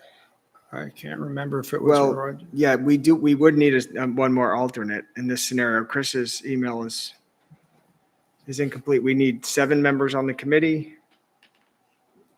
And Chris uses the term volunteer for people who wind up being neither a regular member or an alternate. And the next category is, Well, and that makes lots of sense because the Historic Resources Committee has really been a nice vibe because there are lots of, like Mike Scaling and Pat Scaling, for instance, they're not any kind of member of that but they contribute arguably some of the most. So it's really created a vibe on that committee of being able to participate in different ways and not this like member, non-member thing. So So we have 6 applicants and 5 openings. is the way Can you go over the names of the applicants again? So I'm sorry, we got a little caught in Chris Frieden's email. The members who wish to continue are Chris Frieden, Rhonda Risnar, and Weigand. Wagon, yeah. Weigand. And then the citizens interested are Brian Boyd, Janet Kelsey, and Roger Ackley. So we have, again, 5 openings, 6 applicants. But you said Anne is interested in staying an alternate? Yes. True. And Chris was recommending, I thought. does Roger want to He's be a rec- volunteer? Does he He's wanna be- recommending to make Roger a volunteer and accept the other 5. So Chris Frieden is recommending Chris Frieden, Rhonda Risnar, Ann Weigand, Brian Boyd, and Janet Kelsey. And then the 6th applicant, he's recommending to make Roger Ackley a volunteer. Sure. And 2 of them need to be alternates. So I think that he was intending Janet and Ann Weigand to be the alternates. I don't think so. I would think if anything, Roger would be the, Roger. Janet That's is my- not actually on the town list of applicants. she is. Oh, I'm sorry, she is. Janet is, yes. But But we need 5, so there's something missing there. I think the 3 that are on that thing that are already, we have Brian Boyd, Chris, and Rhonda. Rhonda as the, what's the word, regular Mhm. voting. And then the alternate would be Anne. And then I think if Chris was saying Roger can be a, What about Volunteer. Janet? What happens to her? I think that she can keep attending meetings and if she wants. You need Two. 2 alternates. Yeah, we need 2 So alternates. Roger, what's wrong with Roger being an alternate? We have to choose, in this scenario, we have to choose between Janet and Roger as the I would choose What's the difference between Roger. the two? I think that's okay. a fairly easy one from my So Allison, your perspective. recommendation is Chris, Rhonda, and Brian as regular members and Ann and Roger as alternate members. If that's a motion, I second it. Okay, just making sure I think that's fairly consistent with what, Okay. Okay, we do have to designate years though as well. So would Chris, who would be the 2027 regular members and who would be the 2025 regular member of Chris, Rhonda, and Brian? We need 2 2027s and 1 2025. I think that's I a would toss. go with Chris and Rhonda being the full 3-year and Brian being the 25, and then he'd be up for reappointment a year from now. Okay. That's consistent with his approach of, Yeah, as long as Ryan Regular hasn't gotten ed. sick of it and, He won't. no, I So- don't think he will either. So the consensus right now is Chris Frieden and Rhonda Risnar as regular members, terms expiring in 2027. Brian Boyd, regular member, term expiring in 2025. And Weigand, alternate member, term expiring in 2025. And Roger Ackley, alternate member, term expiring in 2025. Is my motion. Second, or did you want to second it? Sorry, I forgot. Second. Motion made and seconded. Further discussion? All those in favor? 5-0. Excellent. Planning Board. We have 4 openings and 4 applicants. that's awesome. That's great. Lucia DeCord, Chris O'Rowe, Mark Murray, returning, and Sandy Cox applying. Oh, that's great. We do have to choose 2 as regular members and 2 as alternate members. This is a committee that I'm the liaison for, and all 3 of the returning members are active and do a great job. So I have a question. Can somebody serve on both the planning board and the zoning board of appeals? Oh, good point. No. Okay, The zoning board of appeals doesn't meet very. but you can't Oh, appeal right, your no, own I'm decision, saying, yeah. I'm wondering if I were to get into Sandy's, I would think Sandy's participation would probably be more valuable on the planning board. And so, We certainly have more vacancies needed on the zoning board of appeals. I think we should re-advertise and, Why, do we have enough? But the more important of the two boards in my mind is the planning board. So definitely. I think we should put a full committee together on the planning board. So can Sandy be a voting member, or does he have to be an alternate? The planning board, he probably is an Planning board. alternate. Yeah, I think as a new member, he should be an alternate. Again, the three returning members are all active and very well informed. And there are often, that it's fairly common for there to be one person missing on the planning board anyway. So it's Is it not like, common? it's Okay. not like he's not going to have an opportunity to participate. it And I is think you can still- still participate in the conversation most of the How does time, that right? work? Yeah. Yeah, they can deliberate with the rest of them. It's just, if there's full members there, they don't vote. Okay. But they do vote if a member's missing. So right now, if we could keep Lucia and Chris O as our regular members. Mark is already an alternate member and make Sandy an alternate member as well. Well, again, how can Sandy serve on both the planning board and the? We'll have to zoning take board? him off. We'll have to take him off the zoning board. zoning board. Okay. Is that consensus? Mhm. Okay, I move that we reappoint Lucia DeCord and Chris Rowe as regular members and make Mark Murray and Sandy Cox alternate members of the planning board. Second. Motion made and seconded. Further discussion? All those in favor? 5-0. Zoning Board of Appeals, we have 3 positions open. And we have 3 applicants, although we've just discussed that Sandy Cox is no longer eligible, so we'll have 2 interested applicants, Steve Bedford and Matthew Dean. Steve Beveridge is already on there. He's an alternate now, and Oh, yeah, we're really short there then. Can he become a regular voting member? sure, Absolutely, yeah. yep. Give Steve the 2027 and Matthew Dean the 2025 as regular members, and we'll be shy 3 alternates for that committee. That's the way it is. Spread the word. Does anybody want to make a motion on that? Unless anybody in the audience tonight is interested in the zoning board of appeals. It's an important one and it's hard to fill. Mhm. I move that we appoint Steve Beveridge as a regular member with a term expiring in 2027 and Matthew Dean as a regular member with a term expiring in 2025. Second. Motion made and seconded. Further discussion?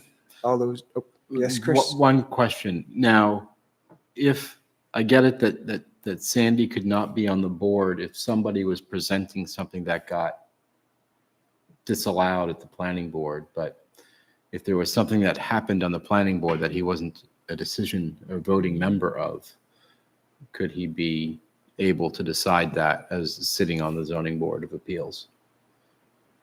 No? That's interesting, whether the conflict is, That he didn't vote, he didn't Continuous, or vote if on it's, Ken Shrub, so, because he couldn't do his whatever. Is there, I'm just trying to, again, a creative way of filling the seat. I think in general, no, but we can, it's a good question to follow up on, just to know, but Okay. in general, I I think probably see, I not. see a conflict You between see, the two. I mean, it depends on what type of hearing. Is it a de novo hearing or I think it just too gets too complicated. complicated. All right, Yeah. Let's see good if we, enough. okay, so did we Yeah. vote on that? Okay, motion made and seconded. Yeah, Any we further voted. discussion? All those in favor? 5-0. One thing, Audra, that I think we ought to do is reach out to some of these candidates who are interested in being on town committees, Bob French, Toby Winkelhofer, anybody else that will add us, and ask them if they'd be interested in being on other committees, because Yeah. they're great candidates.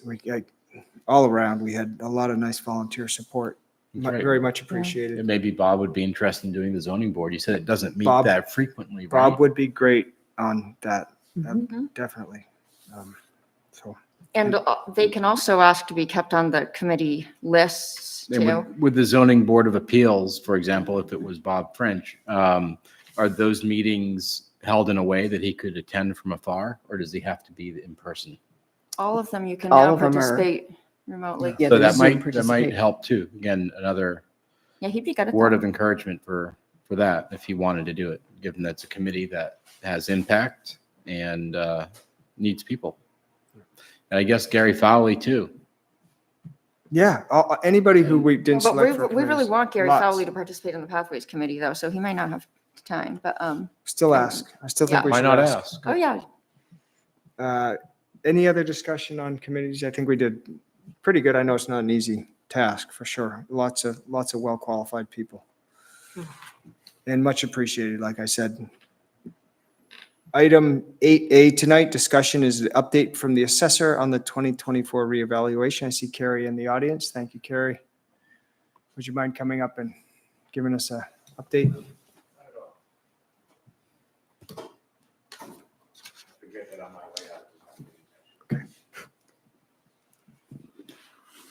Hi, everybody.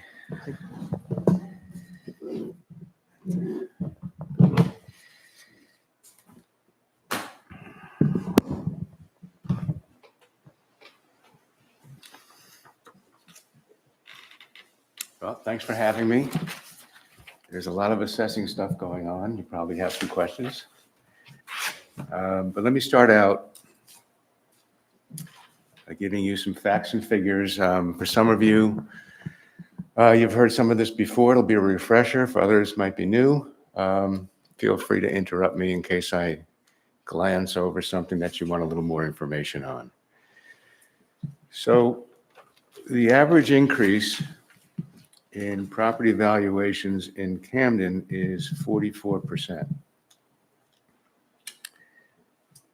One thing that I'm mentioning that first because the most important thing in my mind that I'd like to get across to people is if your value went up 44%, your taxes are not going up 44%.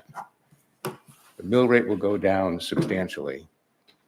And so I know that a lot of people are very concerned and people are coming to me and saying my tax is going to be $5,000 or $10,000. They can't possibly know what their taxes are because I don't know what they are yet. But it's an understandable misconception. But the fact of the matter is that when values go up as they have, mill rates come down.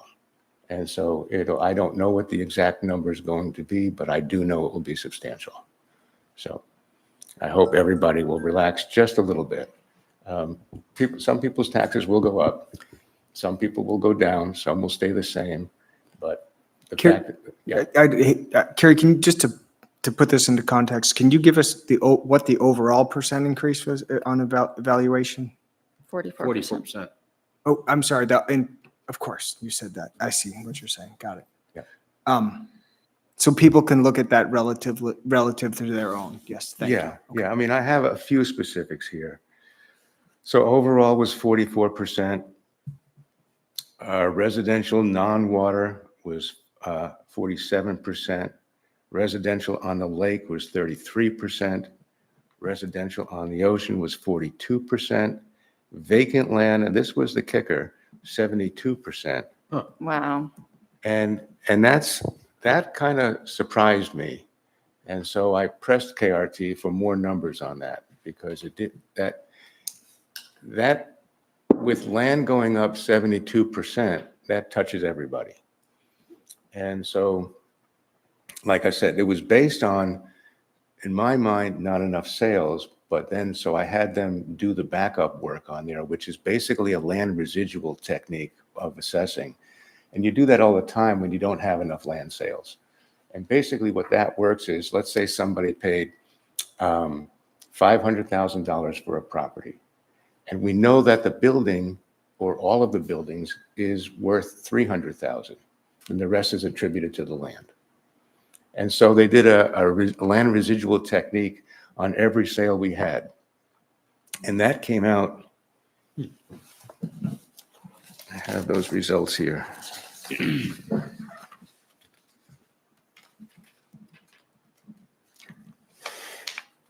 My hands are not sticky enough.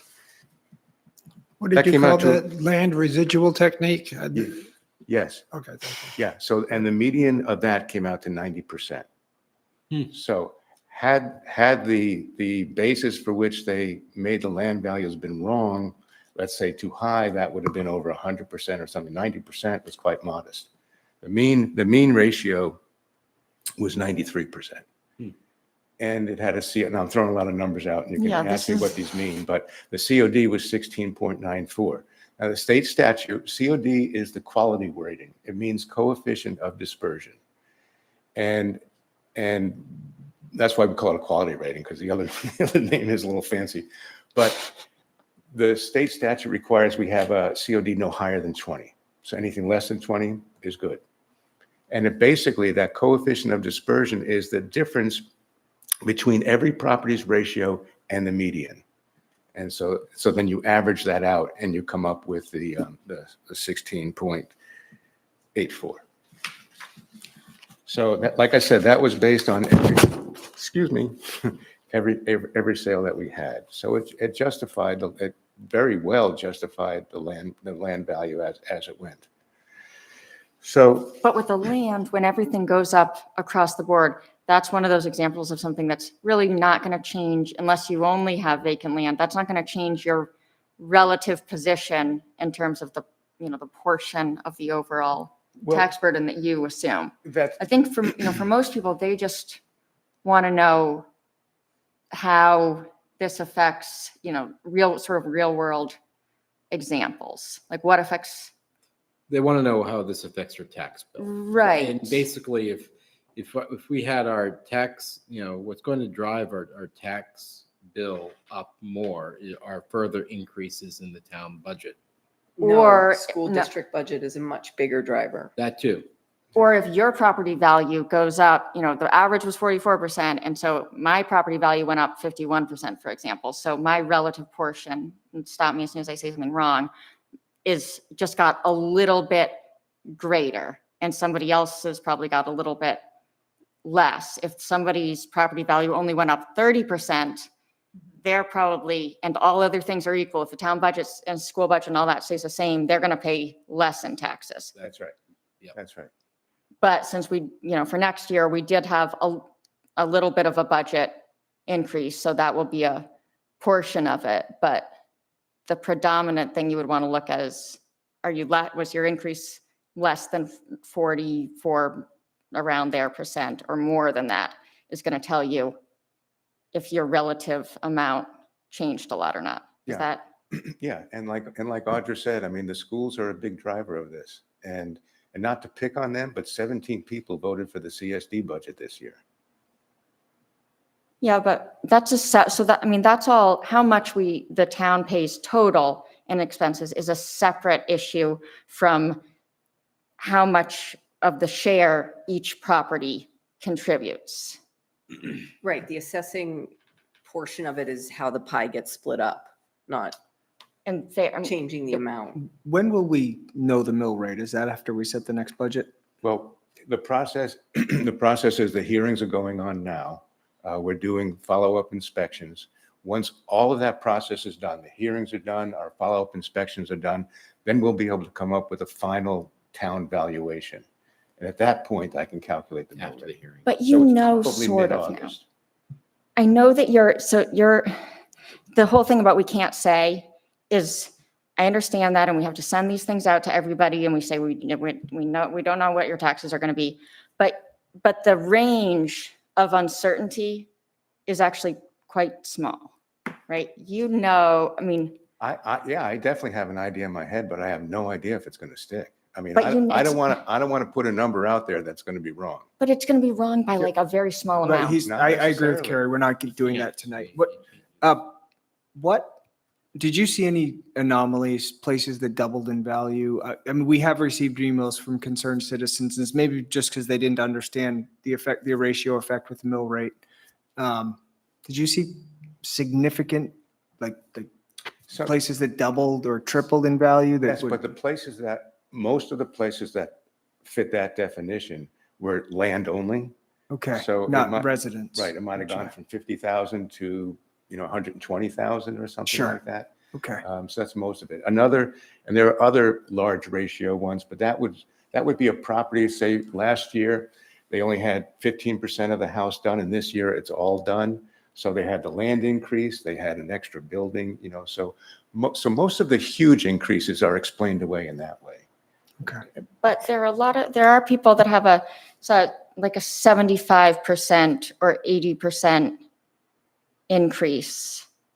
And it seems like the biggest increases percentage-wise are for the more modestly valued properties. Because it was interesting to see, the lake, waterfront lake, that's 33%. So Their taxes are going to go down. they're going to go down. And that's because everything in Camden has become so desirable that the predominant factor is no longer how nice your house is, but how desirable the location is. And so that's why you're seeing $200,000 houses on Washington Street turning into, almost $400,000. And so that's the people that I worry about the most. And, when we did this, when I first got on the select board, it was like, we were able to give great news a lot of the time because there were so many examples of, houses that were only valued at or assessed at $1 million and they had just sold for $2 million. And so those people had been paying less than their fair share.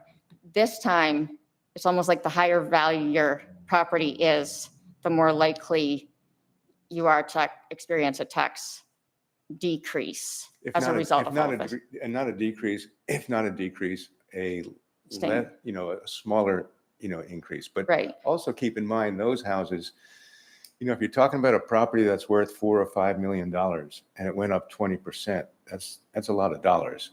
Sure. Yeah. I mean, and then those people will have some tough decisions to make, but it's true. But for the people that really, it was a struggle to be able to live in Camden at all. And they found the least expensive house that went on the market, or they've had it for a long time and they've been all of a sudden to be told that, what are the options for those people now? I mean, I've been telling people, and a lot of the people that might have missed the inspection opportunity are the people that are so busy and working and missed the memo and didn't have time to research I talked to one woman who was just too embarrassed to let somebody into her house. And I try to explain, no, you really want to do this. Like my assessment went down a little bit when I think, it was you, It was right? me, You said it wasn't as, below average in terms of renovations.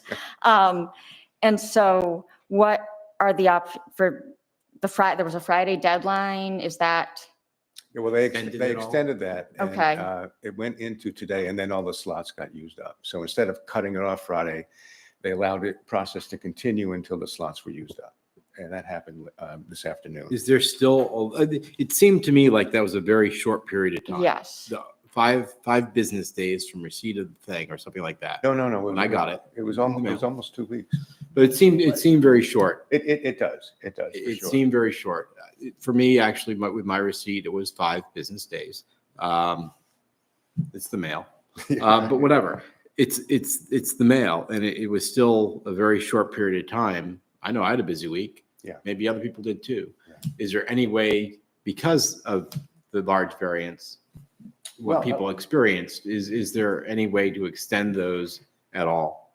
Yeah, timeframe. just by calling me up. Just call and try. Yeah, I Okay. mean, we're there all the time. KRT's, we pay KRT for a particular, it is. It's shorter than I would like it to be, but it makes sense for a couple of reasons. I know you One, got to get the mill rate out, and you can't right, go we on gotta do all forever. that work, right. I mean, we're behind on, for example, personal property because we're so busy talking with people Mhm. that we don't have enough time for our normal work. And that's one of the reasons why I don't know what the mill rate is, because we could be off a few $1 million on personal property that I don't know about yet. Mm. And that would have a huge impact on the mill rate. So we need to be able to get to our regular work as well. which is why I wish the KRT was doing it more. But people are, first of all, from the time we commit, people have 6 months to file for an abatement, Okay. right? So. That's important to know. Yeah, What does that mean? Can you say that again? So people Sure, can sure. hear it? So by statute, people have 185 days from commitment, which is 6 months, to file for an abatement. And what is commitment yeah. date? What does that mean? It was when we commit taxes. So Okay. when we finish all this process and I tell you on August 15th that That's when the mill rate gets set. Is that when tax bills go out? a week later. Okay, so basically, So basically, around 6 yeah, months after you get your I tax tell bill. people it's about 6 months after you get your tax bill. Okay, And we post that date on the website. Yeah, I mean, so and an It's- abatement, is that the same as an appeal? Or, first an abatement, which comes to me.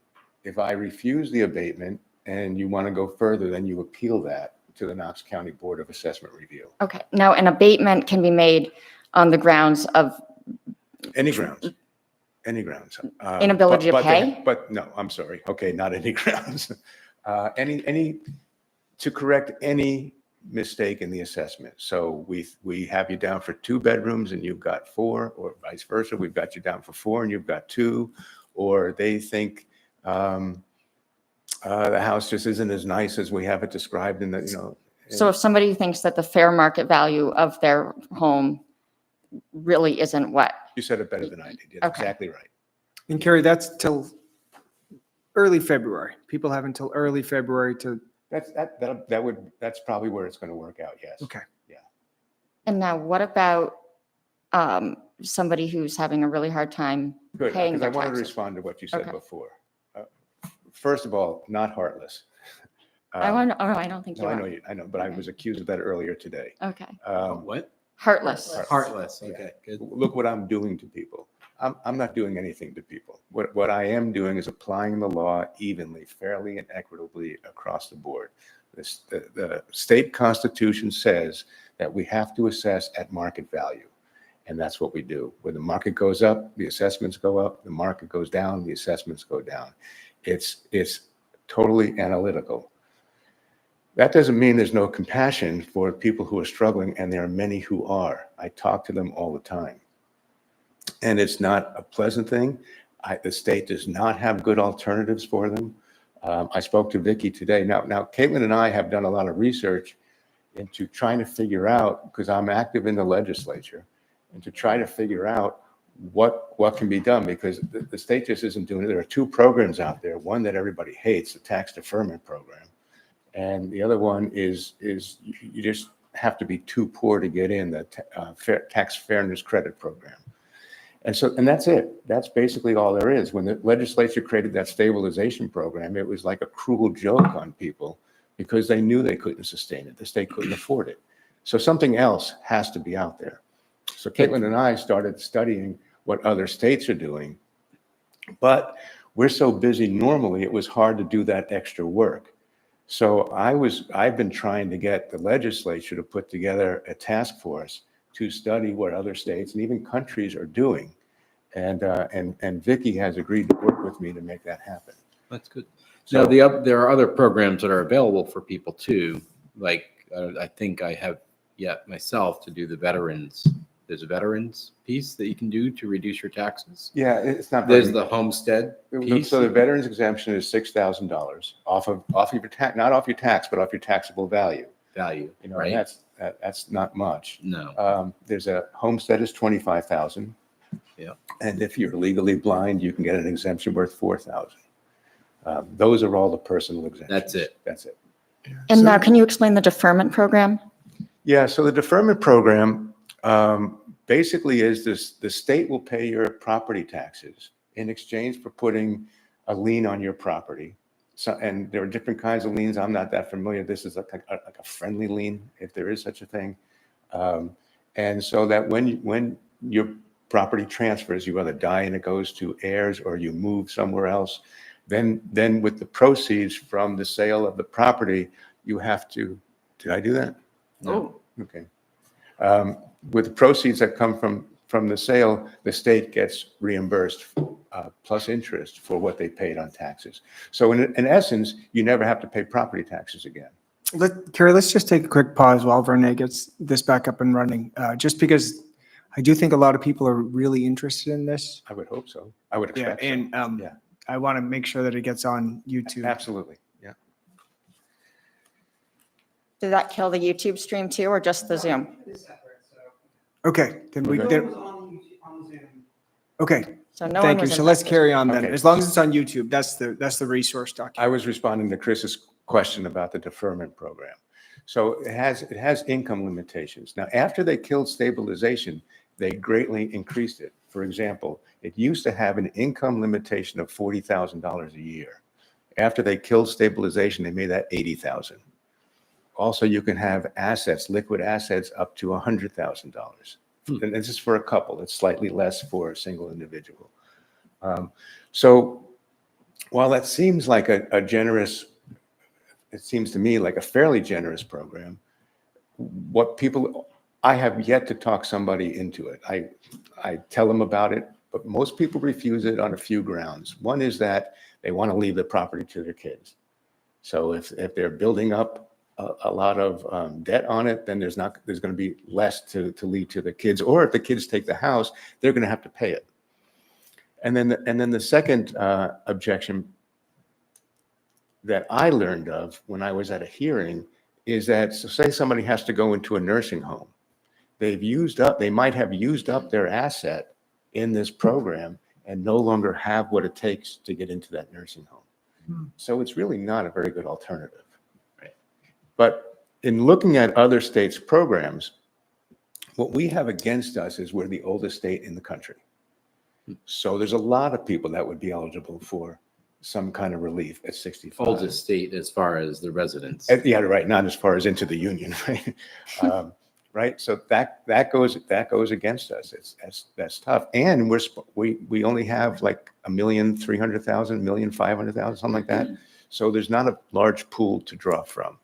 So it's going to take some real creative work on trying to figure out how to offer relief without overburdening the people that are under 65, which is what the stabilization program was going to do. You know, What about rebates? What about the municipality's ability to grant rebates? If you look in the old, or to even waive taxes, they used to do it all the time. Every time a new mill came online, the town meeting, they'd vote to exempt the Seabright mill for 5 years, or don't we actually have the power to rebate taxes? I know that's a very slippery No, slope. you do, and the legislature allows it. Some towns have it. Audra and I talked about a program like that, possibly, where we fund like a stabilization program. It'd be something worth for you to consider. We could. But the town really does have, for people that have a need that they're willing to provide income verification and asset verification, we do have a pretty robust general assistance program that we Well, fund I would- ourselves. And so I find a lot of people, when you tell them about that, they don't want to apply for assistance because sometimes they have significant assets or whatever. But I think we should keep hammering that idea that, Well, Janice has told me that's not for paying taxes, those. but it trust can be funds. so if somebody's having trouble paying their taxes, then they have many other bills too. And Right. so it's more about the overall financial hardship. And if somebody can say, geez, I'm having trouble in all these areas, if they had something that could pay to fix their roof, for instance, then paying the taxes wouldn't be so Sure. difficult. So I think that's I mean, there are other groups in town that help with property tax payment as well. right. So I that we think work we with should closely. encourage people to reach out to, is it Janice? That would be the contact person for that. That's where I send people, to Janice. So Chris. I don't know how much more you have with your presentation, but summarizing right now is you've basically stopped meeting with folks, but no more time left available with the other company. Right. However, you're still willing to meet with people. Mhm. The mill rate and tax bills will be probably sent out in August. Is that right? Mid-August, about right? I anticipate. In August, probably. Yeah. And that's when people will know the final number. Yeah. And that ratio is based on more than just your property value went up, but where it all fits with everybody else in the taxes, in the town and school budgets. Right. Yep. Thank you. Succinct. Is that right? Yeah. Yes, Okay. Yeah. Yeah, Allison. So what I was kind of hoping you would do tonight is go through the two websites that you have. There's the Camden Reval dot something or other, the one that you guys put together, and then KRT has, it's pretty extraordinary, the information that's available and how that, and then Leticia did the mapping of all the values. The graphic depiction, yeah. And so for people that want to dig into what we learned from all of this and really see, okay, this is what this was assessed at, these are all the sales, this is what this house sold for. It's amazing. You can just take your cursor over this map and see. That's why I've got my computer here. If you want, I can spend a couple minutes on it. Depends. It's really, It's up to you. Yeah, sure, Carrie, keep it brief, just I will. because we do have Okay. 2 more agenda items for tonight. I will do that. I But think I people think it's worthwhile to see it. Might be on the walking other through side. where they can get that information is, Get this out of my way.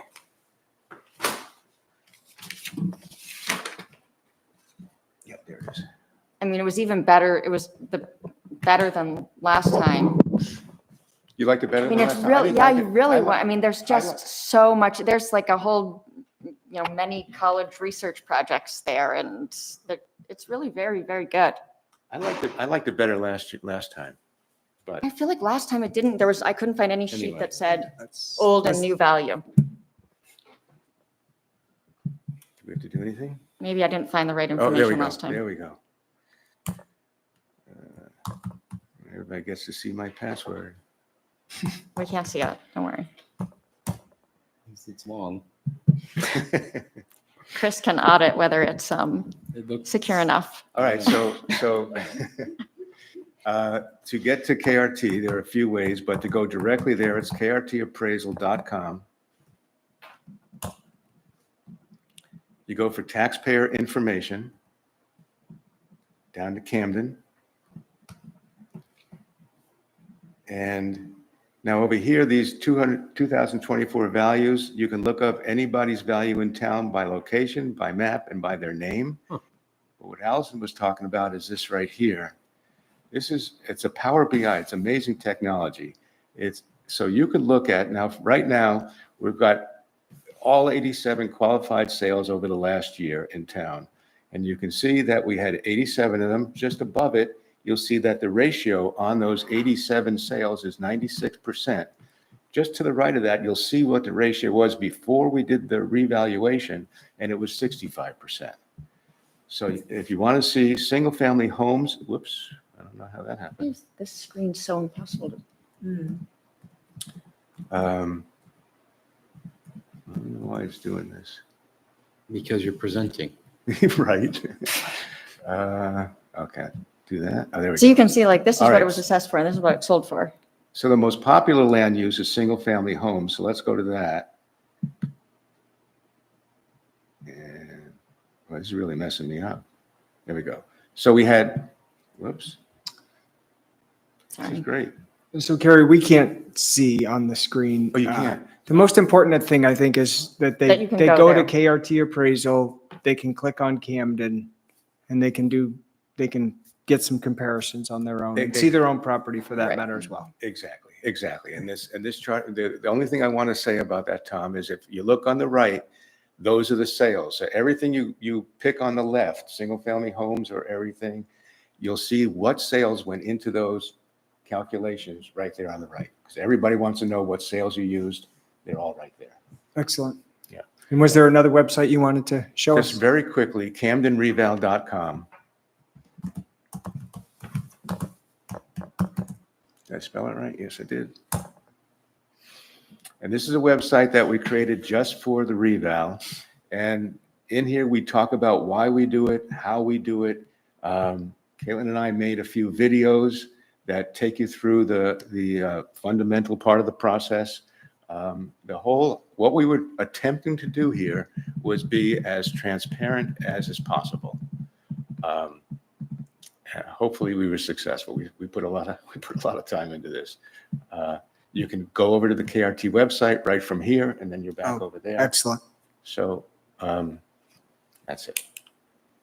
Thank you for doing that. It's been really great to be able to send that to people. Yeah, I send it to people all the time. I agree. It's a great graphic. And obviously, if people have any more questions, to reach out to the appraisal office. Yeah, so that's kind of the central thing. I think that at all this stuff that's gone out that said there's a deadline, and it's like, oh, you missed it. But that's That's the the deadline. soft deadline. Somebody can contact you directly and Always. always. I mean, that's our job. We're happy to do it. Okay. Okay. Anything else? Thank you, Carrie. Thanks for all your work on this. Oh, you're welcome. Thanks for having me. Thanks, Carrie. You're welcome. Item 8B on tonight's agenda is the footbridge to the Maguntucook River Island, in parentheses. Excuse me, quotation marks. Quotation marks. I wrote that myself too, and I still got it wrong. And that's the cost and design details. Audra, could you give us an intro on this? So I'm going to read a little bit from the memo in the packet. So just as a bit of background, in September of 2003, the Select Board accepted a gift from the Montgomery family that included funding specifically for a footbridge that would go from the public landing to the adjacent island in order to landscape this area, and also with an expectation that the town would continue to manage the vegetation over time. So the agreement is included as an attachment in the packet.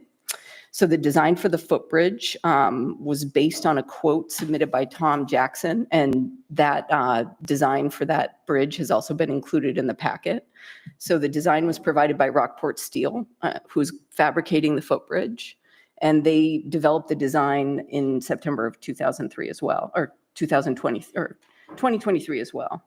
So the design, for anybody who hasn't seen it, it's an aluminum footbridge. It's similar to the gangways off the public landing, and it'll be able to be removed when the town takes the floats out in November and when we put them back in April. So at the bottom of the Tom Jackson's quote, it states that the bridge to the island's a preliminary estimate. The bridge requires landings at both ends, and transport and placement is not included. So in addition to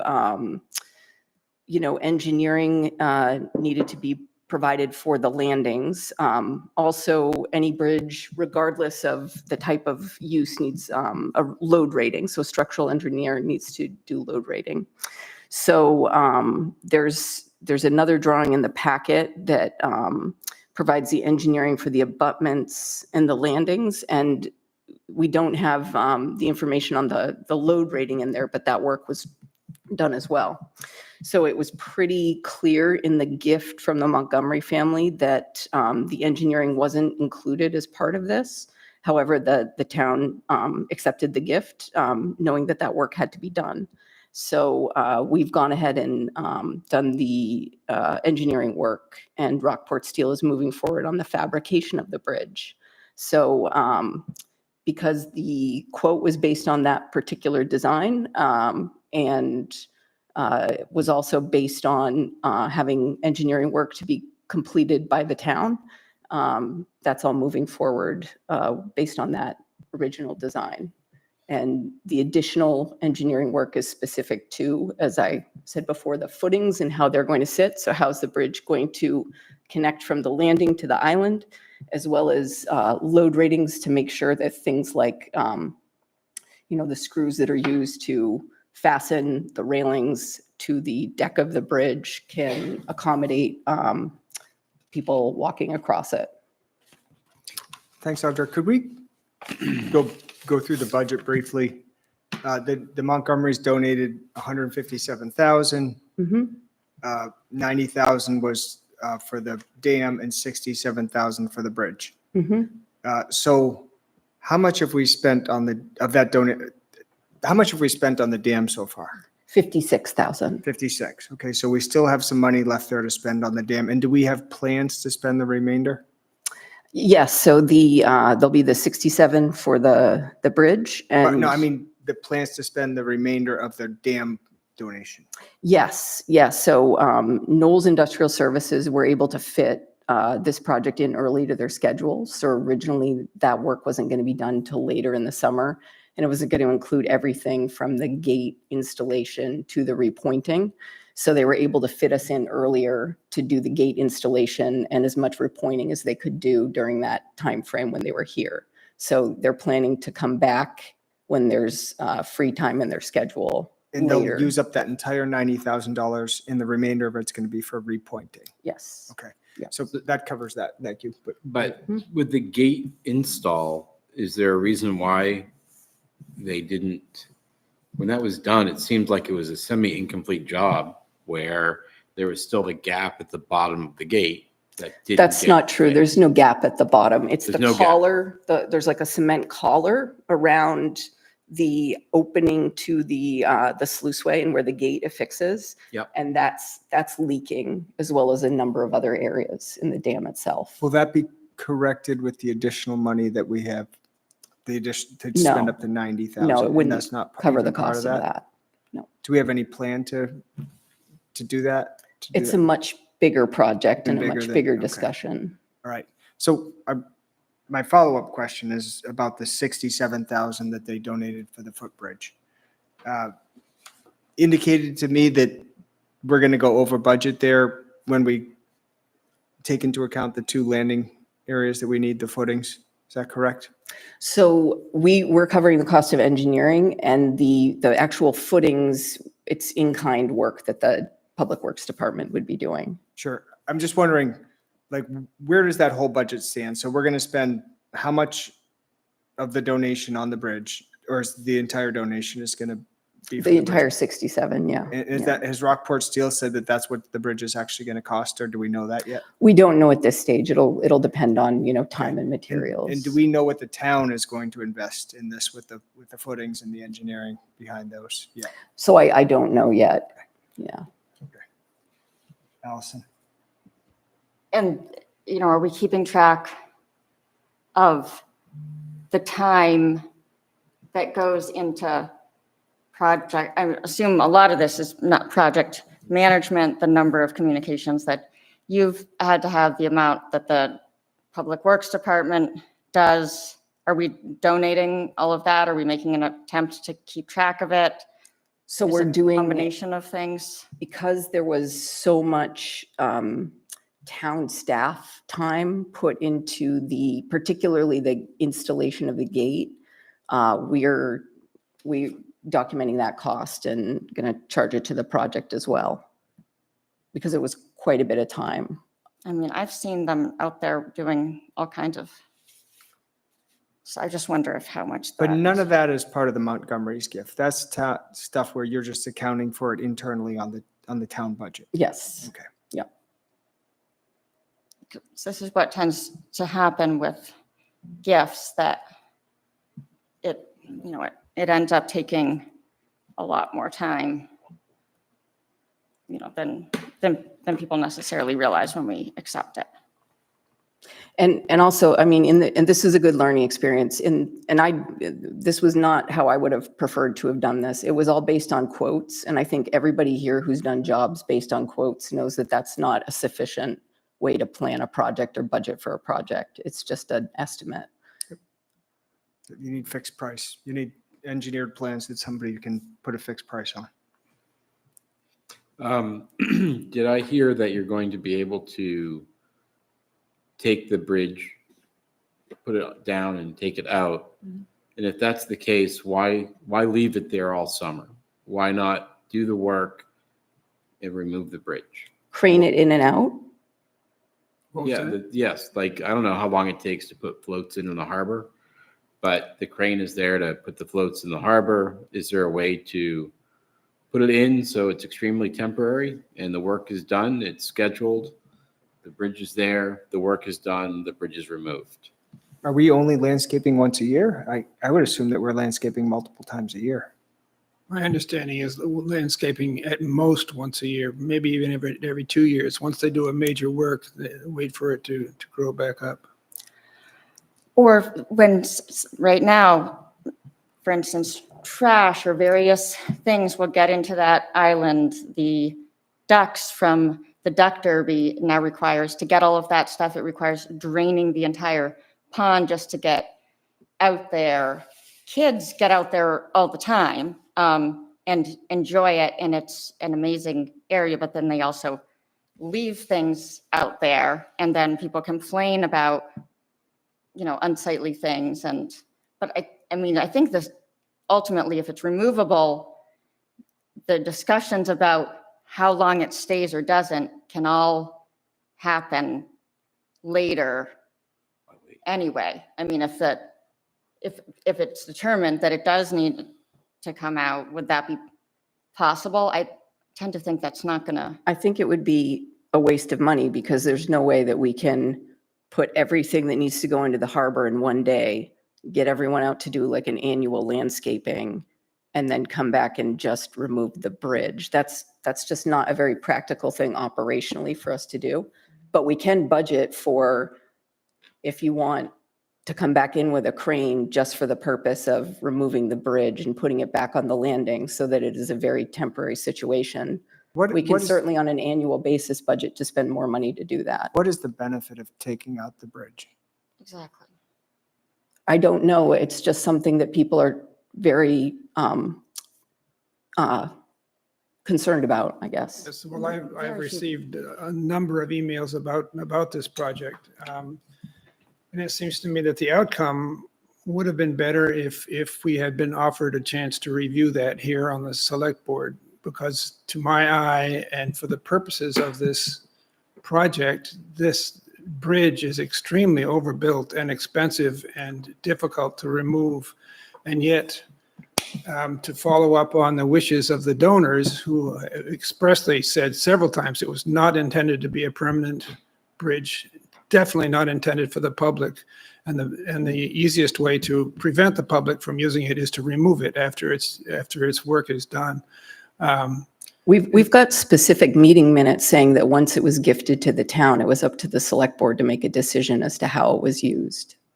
That was very, very clearly specified by their attorney in select board meeting. And we have it in the meeting minutes. Well, it would have been a better outcome if prior to the thing being built, that we had had a view of it and had. But some but the input. select board already did, because when the gift was accepted, that bridge was part of the packet of information, and the quote that they put and specified in the agreement was based on that design of the bridge that we're using now.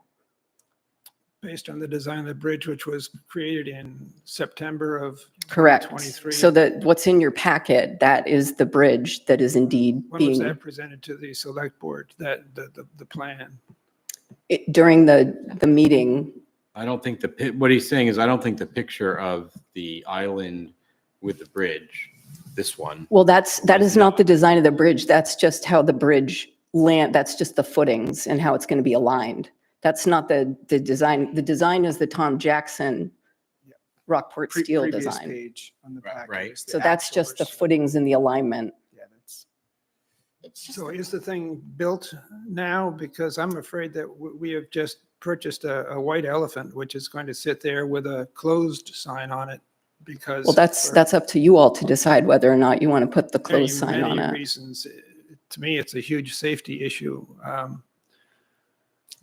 For instance, we visited Vernal Falls in Yosemite, and we watched people with street shoes and high heels go up Vernal Falls, the trail, and literally come down in stretchers. And that's the condition that I think we're creating out there. We're making it look easy to get out there, and yet it is not. It's not a safe place for people with street shoes or elderly to climb down over that rock down to the water line. Just invites a lot of personal injury. I'm extremely worried about that. And I think to follow up on the safety issue and the wishes of the Montgomery family that donated it, we need to make sure that it is closed to the public. Well, that's all something you can certainly decide once it's fabricated and goes in and the landscaping's done. Allison?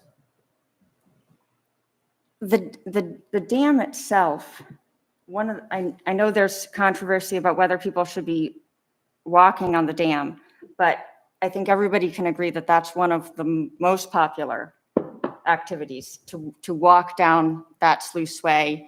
It gets very slippery sometimes. It looks dangerous, and hopefully most people can see that it is. You can fall right off the edge of the public landing. There are safety issues everywhere. I do think that with the bridge, after it's fabricated and Tom Jackson does his thing, there will need to be a discussion about exactly how that could work. But it's one of the number one things in the downtown master plan and the TIF district that people have said over and over again is that they actually want a bridge all the way across. And this isn't that, but there is a significant amount of public space there. And to be able to get out into nature and to see that harbor and that breathtaking view from different perspectives is something that's been important to a lot of people for a lot of time. And the dam, there are rules that say that we should have the whole dam gated off so that people can't get over there.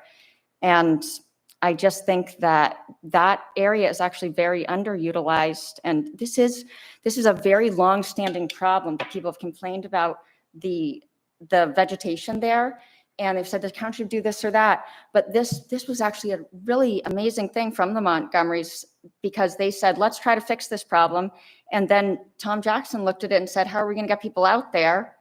And it's like, that's the reason that the town hasn't been able to maintain it. And they're going to solve that. I think it's a really cool opportunity. If it's a disaster, then it can always go away. But there's nothing less safe about going out to that little island area that's clear, just like when you go to Acadia, that sometimes things will lead you to an outlook, and then you see, oh, here it becomes my responsibility to not get too close to the edge. It's an ocean, it's a harbor. I think it's an exciting thing, and it's a great thing that Montgomerys are doing. So I do think that we can read and react to. If we start with one thing and it doesn't seem to be working well, we can adjust. Oh, we have somebody. Yes, please, Ron, come on up and make a public comment.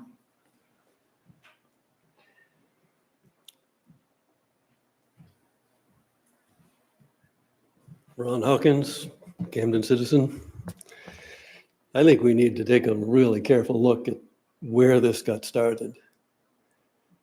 And it is not the Montgomerys' idea to put a bridge across to the island. That's not how this started. This presentation makes it seem very smooth from the Montgomerys' donation to now we have a 100,000 plus bridge going across to the island. I think as a select board, you have an obligation to respect the voters of this town and let them have a say on something as significant as the aesthetic impact that this bridge is going to have going across. Yes, there's been conversation about a bridge across the falls for 50 years that I know of, and it hasn't happened. Well, maybe there's a good reason why it hasn't happened. It's because maybe the public doesn't want it. It hasn't gotten feet before. Now, all of a sudden, basically because one person has decided that there has to be a significant bridge. It's not being referred to as permanent yet because we can make that decision later. We can make that decision now. We don't have to wait until Tom has done his work before we decide when that bridge is going to be there, how long it's going to be there, whether it's going to become permanent or whether it was just simply to facilitate access to do the work that has been suggested by a lot of people to clean up the vegetation on the island. Open up the view from the buildings and the businesses that have a view, would have a view of the harbor if there were less foliage on that island, and also clean up the weeds that have come up all around the dam on both sides and make it more presentable, make it something that we as the citizens, taxpayers of the town of Camden can be proud to be part of, not have it be such a shameful disgrace that it is now. This has happened in a very, yeah, I have to be careful. I'll go back to, I would like to make a request to the select board that you take a very careful look at how this got started and where this concept came from and what your obligations are to the voters of the town of Camden. And you're talking about, you know, the people should go out there to be able to enjoy the view. I'd like to be able to continue to enjoy the view of the falls in that island without this massive aluminum bridge in the picture. Pictures aren't going to be the same with an aluminum bridge going across to the island. You're making a dramatic change to the aesthetic down there. And I think you owe it to the town of Camden, the voters of the town of Camden, to give them the opportunity to have a say as to whether or not it's appropriate or whether they think it's appropriate or not. Not leave it up to one person to decide that we're going to have a bridge across to the island. Thank you. Thanks, Ron. That's a great idea, actually.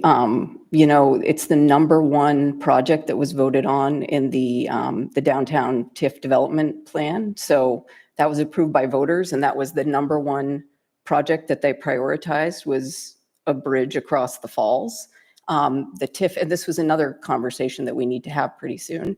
The TIF is much more lucrative now than it ever has been before. I suspect what Ron's talking about, one of the reasons why that project, even though it was voted on in the downtown TIF, the downtown master plan, which was also voted on, why it never got funded was because the TIF never generated the sort of revenue to build a bridge. So that would be an option for you all to put it on the November ballot. We do have funding that could be allocated towards it.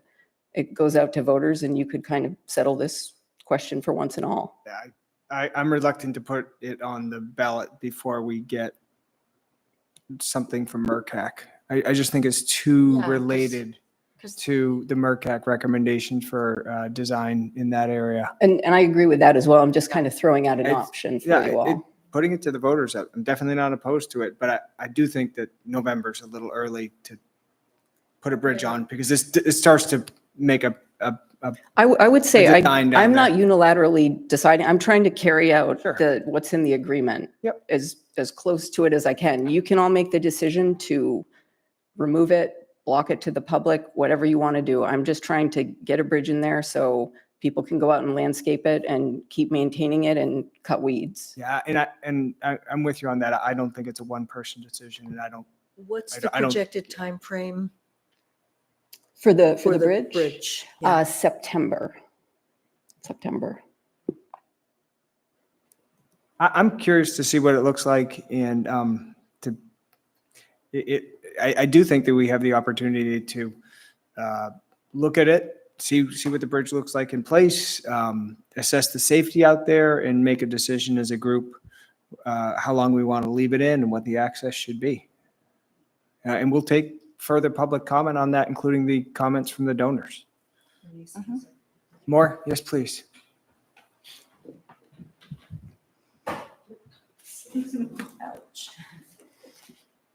Bernice Berger, Camden. Okay. I was at the meeting when the Montgomerys gave their gift, and they started with $200,000. And it was like, it was almost hard for you to come up with, how are we going to spend this money? There was more money available to take care of the dam. but people didn't think it was necessary. So, we accepted $157,000, but it could have been $200,000.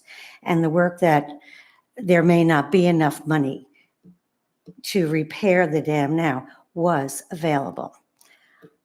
I did hear temporary bridge. I was under the impression that after a year, it would become the town's bridge.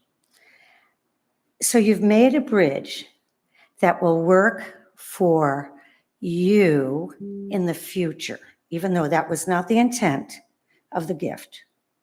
The intent of the gift was a temporary bridge to clean up the island.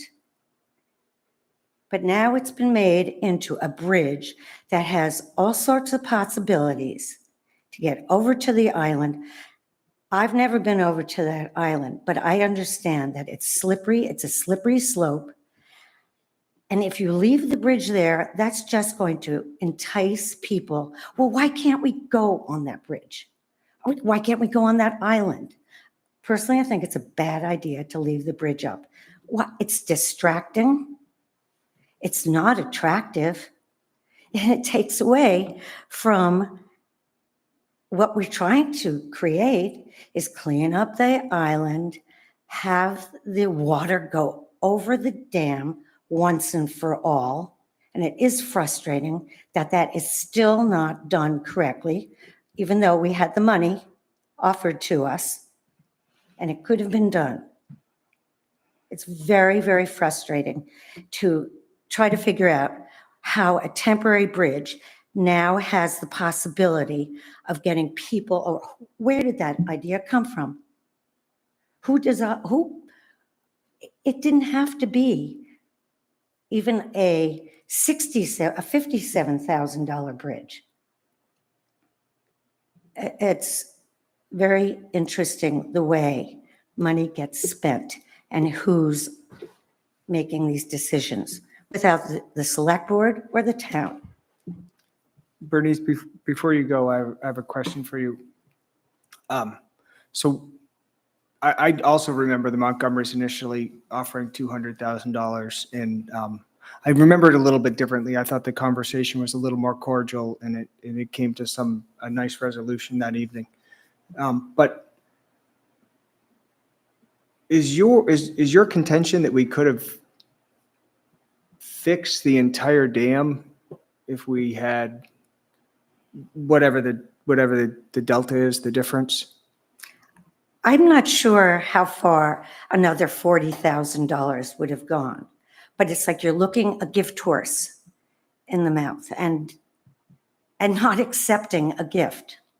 You nickel and dimed them.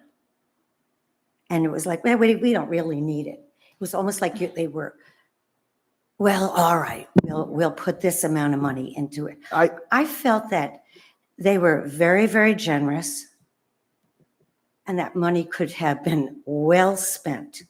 Yeah, I remember it a little differently. I felt like that night we came to a nice consensus. And I felt like everybody left the meeting pretty pleased, the Montgomerys and the board.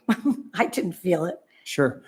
I would say that the cost of repairing a dam like that, if you went for a full repair, would be, the way you described it, your ideal, would be very, very significant. Absolutely. One of the reasons why we don't build I dams don't think anymore. we were talking about a full repair. Sure. We were talking about $200,000 that just went right through our fingertips. Well, it's more like 40,000. Well, now it's 40,000 that is left. But I also think that it was a nice compromise, and I don't think that extra 40,000 would have gotten you the picture you portrayed of, water beautifully flowing over the dam in perpetuity. I just think that we came to a nice compromise, and I know that there is some dispute about how the money's been spent and that sort of thing. But one thing that we have done is taken the entire $90,000 that was allocated for the repointing of the dam that night, and we've actually, I guess, Knowles Industrial is going to fulfill that, which is what the Montgomerys agreed to as well. I mean, they drove the whole agreement. They asked for quotes We got them quotes. They could have said, if you wanted, like, here's the full 200, but they wanted to do it based on the quotes. Sure. We And- agreed to that. And honestly, They wrote Bernice, up the agreement. Yeah. No, We I signed it. realize, And Denise, the agreement's right here. Thanks. So, I mean, Bernice, sorry. The agreement is right here. It's in the packet. If you look at it, it specifies what it's to be spent on. And they were also very clear about this, the 90,000 for the work on the dam, the 67 for the bridge and the island. So it's very clear in their agreement as to how they want that money spent. And I'm just doing my best to follow what's in the agreement. it may be a slight missed opportunity, but I don't think it's, again, I don't think it, I think in the end, I still feel like both parties were, the town and the Montgomerys, I thought we came to a nice compromise. And I just want to say that I felt like there was a different portrayal. There's a different portrayal of it, at least from my opinion, the way that you've portrayed it. okay, I guess I felt, again, that it's a missed opportunity. And had somebody said, you've offered $200,000, could we maybe just keep the rest as, if expenses become to more, I'm not quite sure how it could have been negotiated, but I have a feeling that they would have been glad to give the $200,000. Sure, yeah, that's a That's good how point. deals get Yep, made. thank you. Yes, please.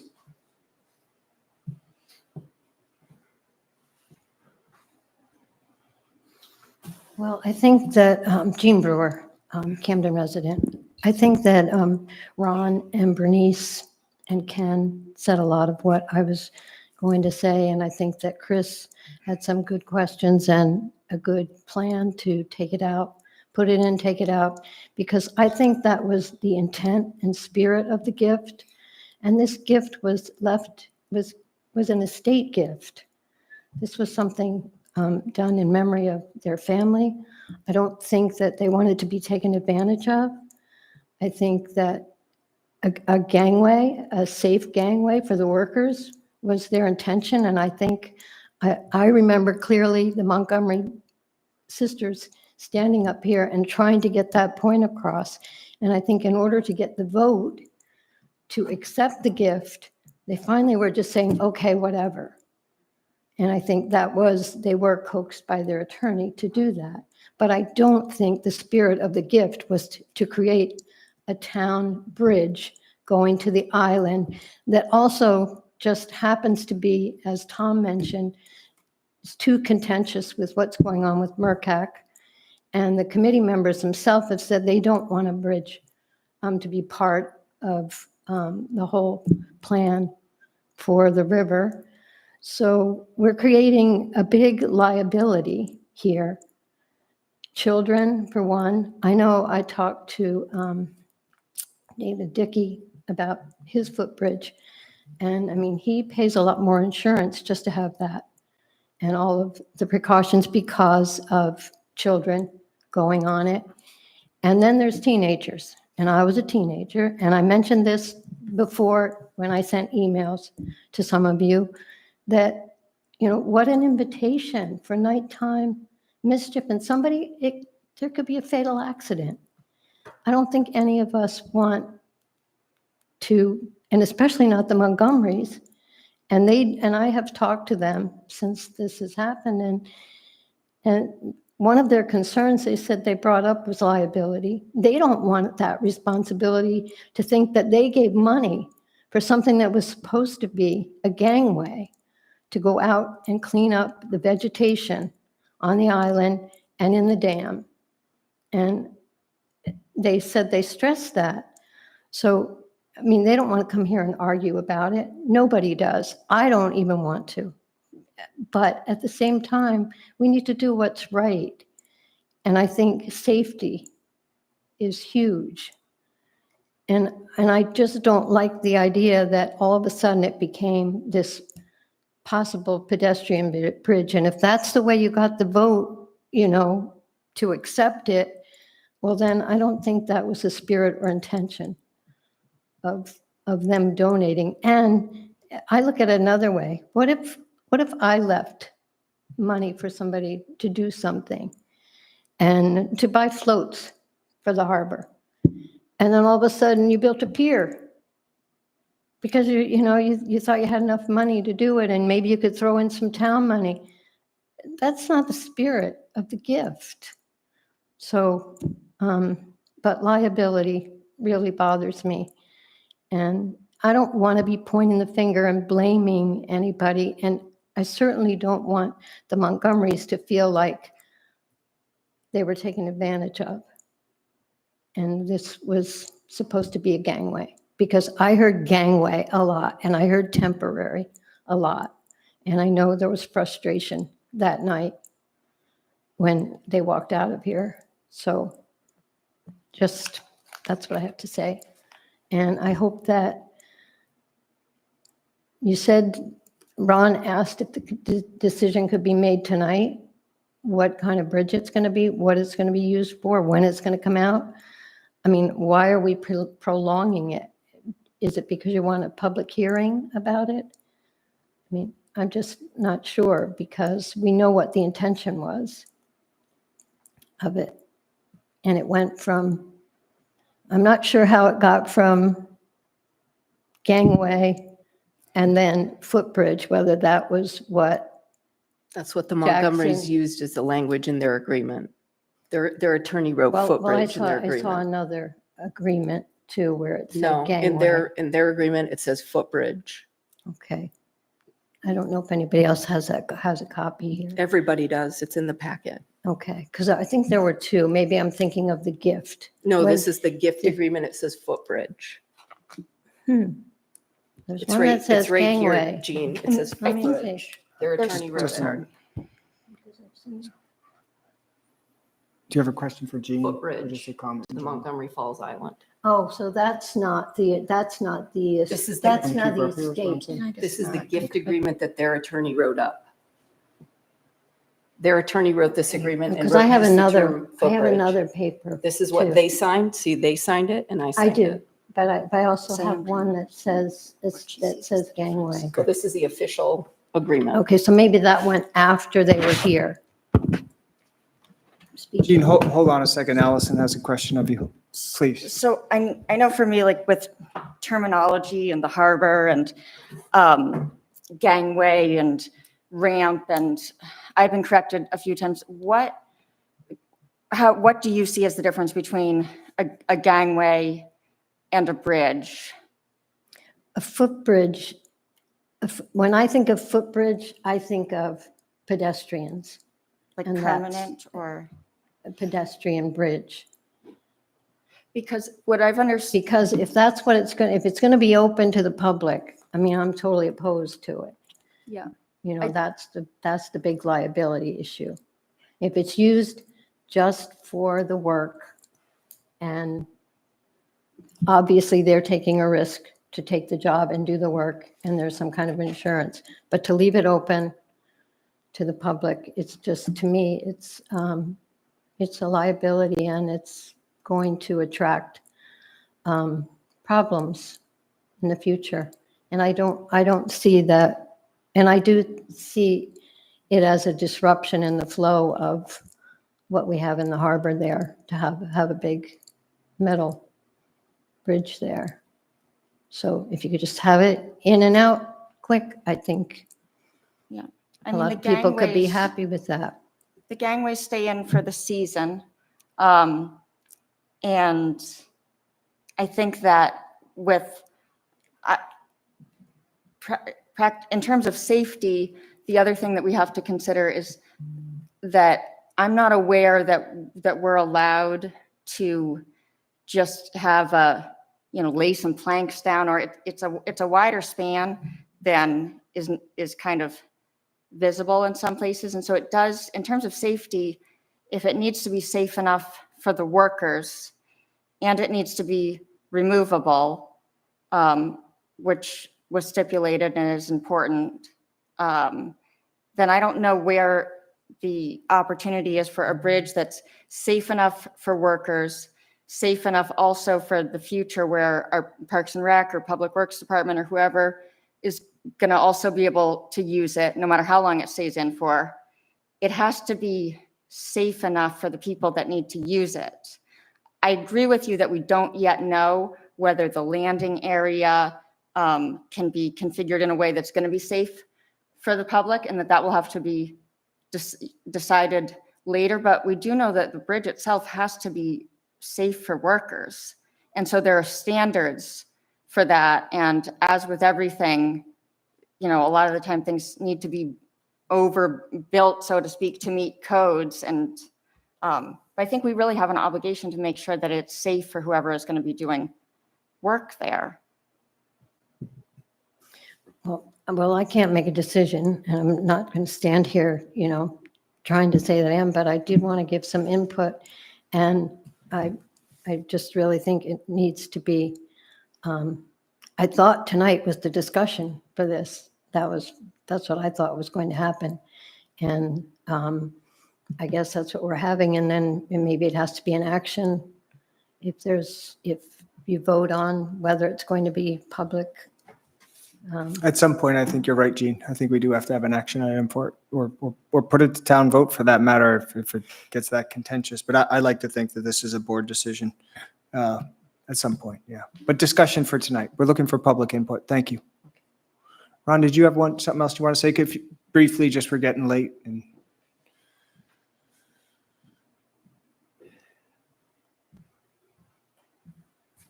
Ron Hawkins again, Camden resident. The issue that seems to keep coming up is intent. And that's a significant aspect of law. I'm not a lawyer. I don't pretend to be.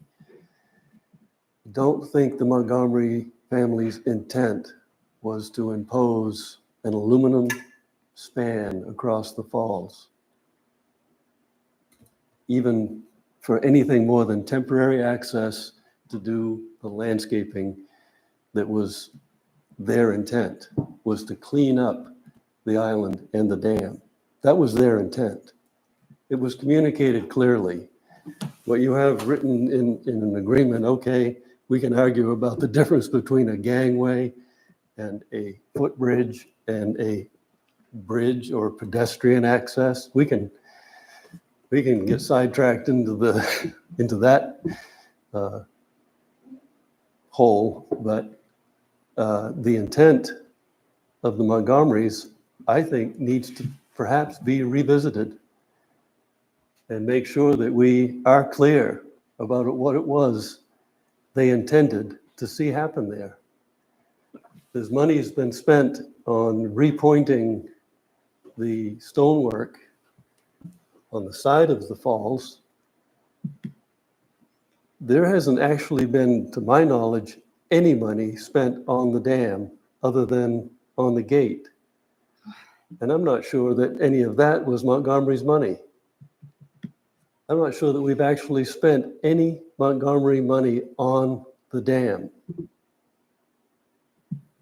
There's an appendage to the dam that's gotten repointed, but the dam hasn't had any structural improvements made to it with Montgomery money. There was the structure preemptively was patched together just before the Montgomery money became available.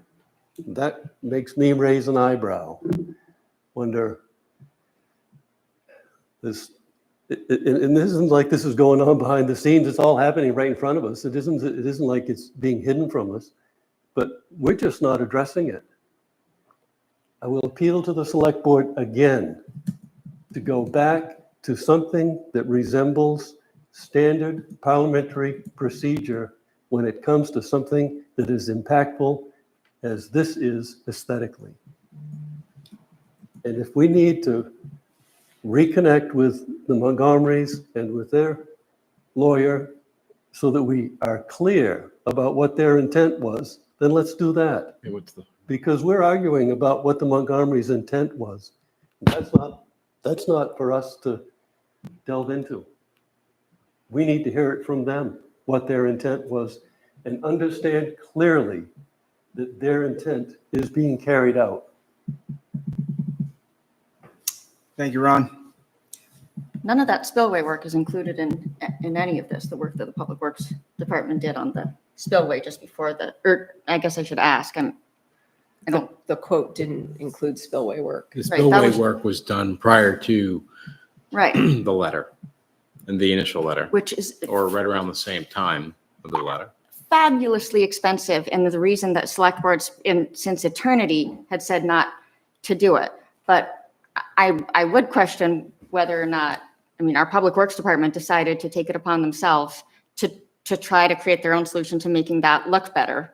And they managed to do it in the short run, and I don't really like that, but you're not going to use any of that money to have that completely reconstructed. It's just all so much more expensive than any of this. But they, for better or for worse, the Public Works Department did, outside of all of this Montgomery donation stuff, did try to come up with a short-term solution that did drastically improve, depending on your perspective, the aesthetics. There is so much leaking happening in that dam in many places, some of which is not contributing to the waterfall visual effect at all. It's going down through the buildings. You can see a lot of it. Stopping all of that leakage would involve massive work on private property. And it's kind of a game of whack-a-mole. The number of places where that thing is leaking, you can watch it when it fills up. It leaks everywhere. It's like the Opera House. It's water and it's brick, The it's Opera House masonry. used to Opera be. House Right. does not leak. But Exactly. how much did that cost us? But isn't the discussion tonight is about the bridge, not about the dam leaking? Well, I understand it's a big issue, and we've got another similar issue on another agenda item too, but this was a discussion item. We don't need a vote on this, right? Right. We've had a good discussion. Yep. I think that we've heard enough to know that we want to, at some point, weigh in as a board about the use of that bridge. I personally would like to see the bridge in place first. See what it looks like, see what the aesthetic impact is. See how hard it is to put a close sign on each end, kind of assess the safety on the island, just all those factors, and then make a decision as a board On its permanence? on, when it goes in, when it goes out, or lack And thereof. include the intent of the gift giver. Absolutely, that would be a factor. I agree. Mhm. Any other comments? I thank you, everybody, for we had a lot of great input. I have a little comment. Bernice, if you could make it quick, please. We're at 9:30, but I would like to hear from you. Thank you. Yes, please. So what money of the Montgomerys has been spent? $56,000 on the gate and repointing. The gate was built, Installation of the gate installation of the gate and the repointing. and the repointing. Yes. So that money of the Montgomerys has been spent. 56,000 of it has. Yeah. Okay, I just want to make sure that some has been spent. And more is going to be written when we write the check to Rockport Steel, right? That's happening. Mhm. Yeah. Yes. Then Knowles will come back and we'll use it all up. For sure. Yep. Okay. And just to be very, we're doing all this work based on those quotes. This is all based on the quotes that were attached to the agreement. None of the repointing, it was all repointing. None of it was the spillway. It's all the masonry portions of the dam. It's not the concrete spill. I just want to be very clear about that. That was in the quote. So why was the spillway left out of the project? There's just no way that you can do it for that amount of money. And yet, as Allison said, the Public Works did do a patch job and it made a tremendous difference. Just a small. And it's If you holding could up. That's the do- thing. You wouldn't take that away. It's holding up a bit. I don't remember that, and I could be wrong. It was a long time ago, but I don't remember discussing the spillway the night we discussed the We did. Montgomery.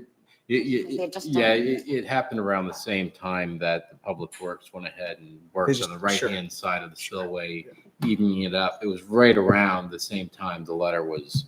We didn't know received. that donation was coming at the time either, so. And it wouldn't have been enough money. That would have been several $100,000 just for the spillway.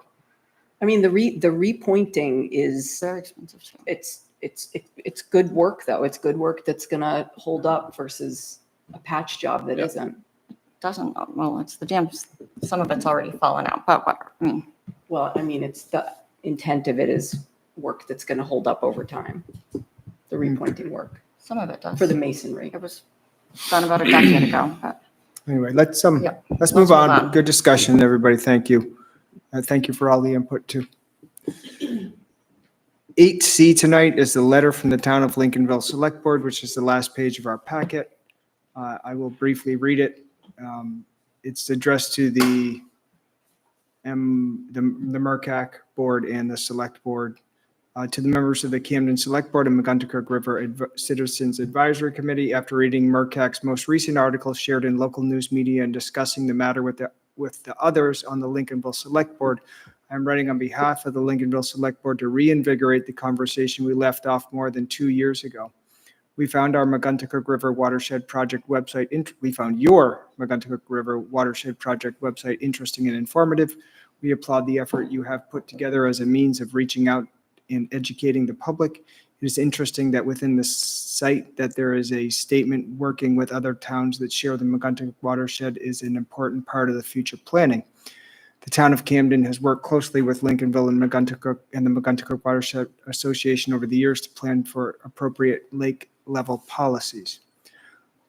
While there is a history of Camden and Lincolnville board appointed representatives working together through the former Megunticook Dam Committee and the most recent joint select board meeting held on February 7th, 2022, there has been no formal conversations either through committee or elected representatives. The Lincolnville Select Board looks forward to being included in conversations and policy setting that will undoubtedly affect our shared freshwater shorelines. We invite an opportunity to meet to contribute to this regional conversation. Sincerely, on behalf of the Lincolnville Select Board, signed by their chair, Ladley Dunn. lately, Ladley. It's a nice letter. We can definitely get together with Lincolnville. I think that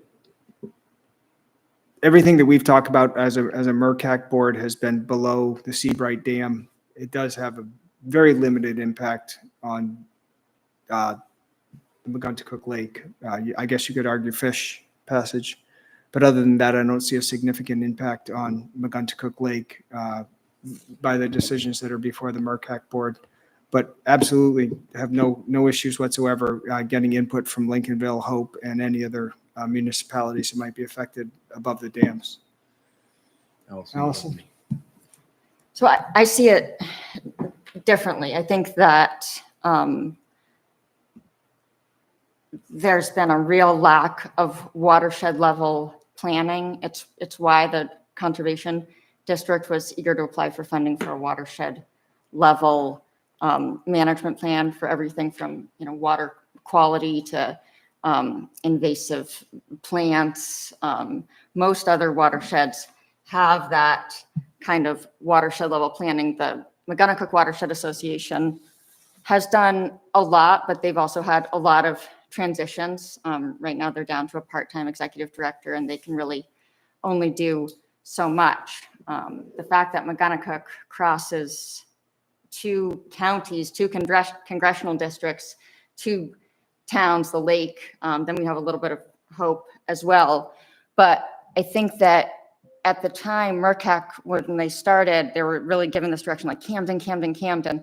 And I think that was a really big mistake because we're talking about things like flooding. We're talking about water level decisions that included in the overall plan and the feasibility study is fish passage at the lake.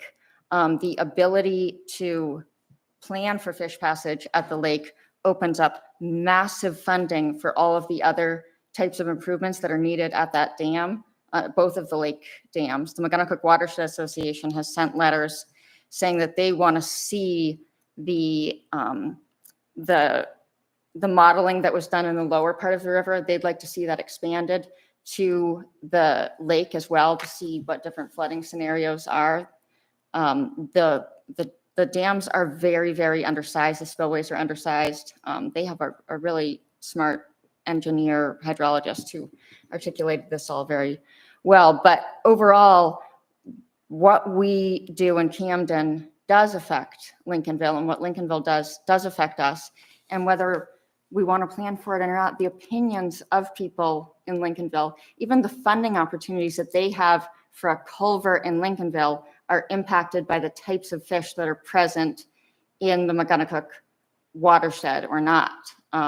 So I think that we kind of gave MERCAC the feeling like they really were supposed to just be super Camden centric, and that in the end, that is going to be a mistake, and that they should be given the ability, for instance, Lincolnville has a great Lakes and Ponds Committee. I don't know how their select board wants to engage, but that MERCAC should be told that it's a more open process, and that I don't want to prescribe exactly how that would work, but I think that Lincolnville perspectives are a really important part of this, maybe Hope too. That the water level policies that we have all should be informed by what we're learning here. What we're learning is that there's a certain amount of water that can come out of the lake in a certain amount of time, and that it's not sufficient to meet the needs of everybody. That lake level policy was set during a time when we weren't looking at things like brook trout habitat, and you could go on, but their perspectives matter a lot, and they're going to matter even if we can't see that now, or some people can't see that now. So I think that the MERCAC scope should be broadened a little bit, and they should look for opportunities to work together on comprehensive plans and things like that. So. Yeah, there's a couple of different ways, but I think the overall intent of this letter was saying, Camden, I think you overstated your involvement with Lincolnville over the past couple of years. That's what's in here. It's like, we've not heard from you since February 2022. That's what's in the letter. There are ways I think that can be addressed. And one thing is MERCAC is, because they saw this, they read it initially as to them, and it is to them as well. It's both groups. They were looking to reach out to Lincolnville, and I was just a little concerned if MERCAC reaches out to Lincolnville ahead of what we think should be done as well for reach out, because ultimately MERCAC is appointed by the select board. Now, so there's ways I think that could be done to, these are just ideas that I have on ways to do further outreach, is what they're looking for, is further outreach to include Lincolnville. Could we, I think we can,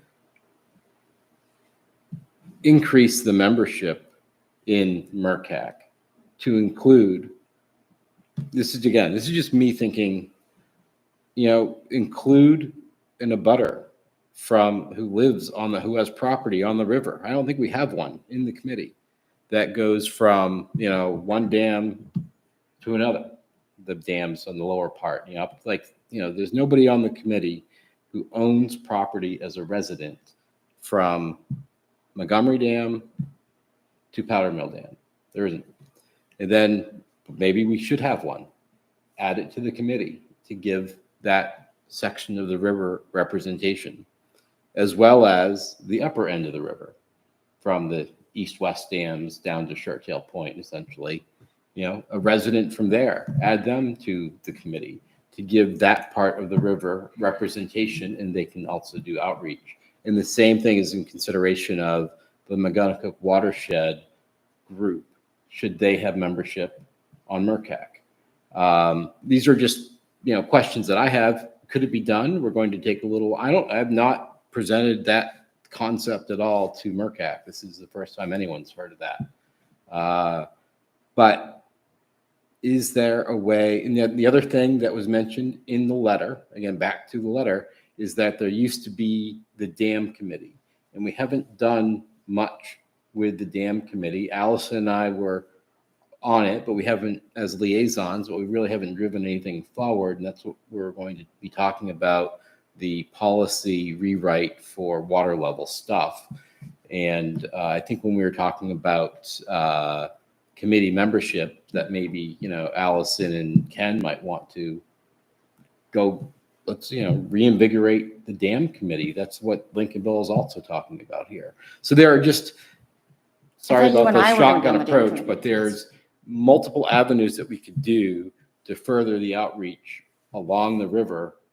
Some directly related to MERCAC, expand membership to a couple of folks who own property on the river, because they might have additional questions like, so what happens to my land if the river is smaller?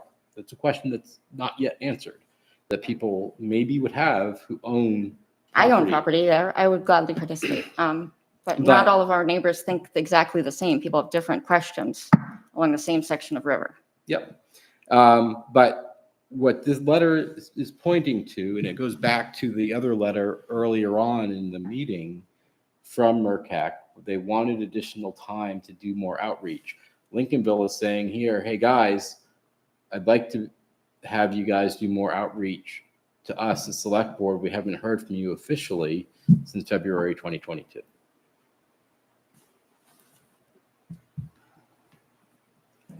Anybody, Allison?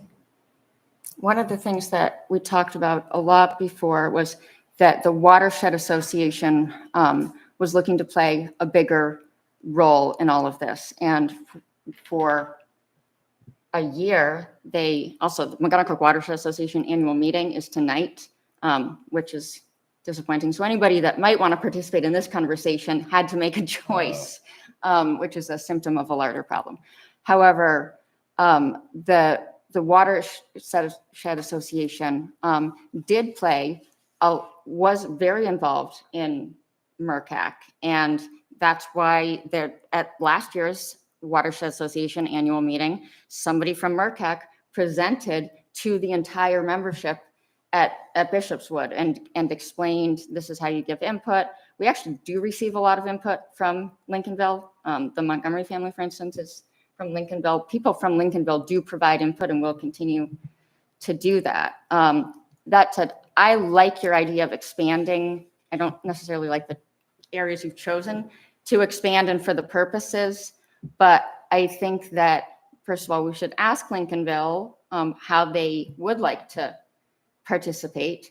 If you read Lincolnville's comprehensive plan, they talk a lot about the watershed, and some of their goals for the watershed in their comprehensive plan are like watershed level planning and basically all of these things.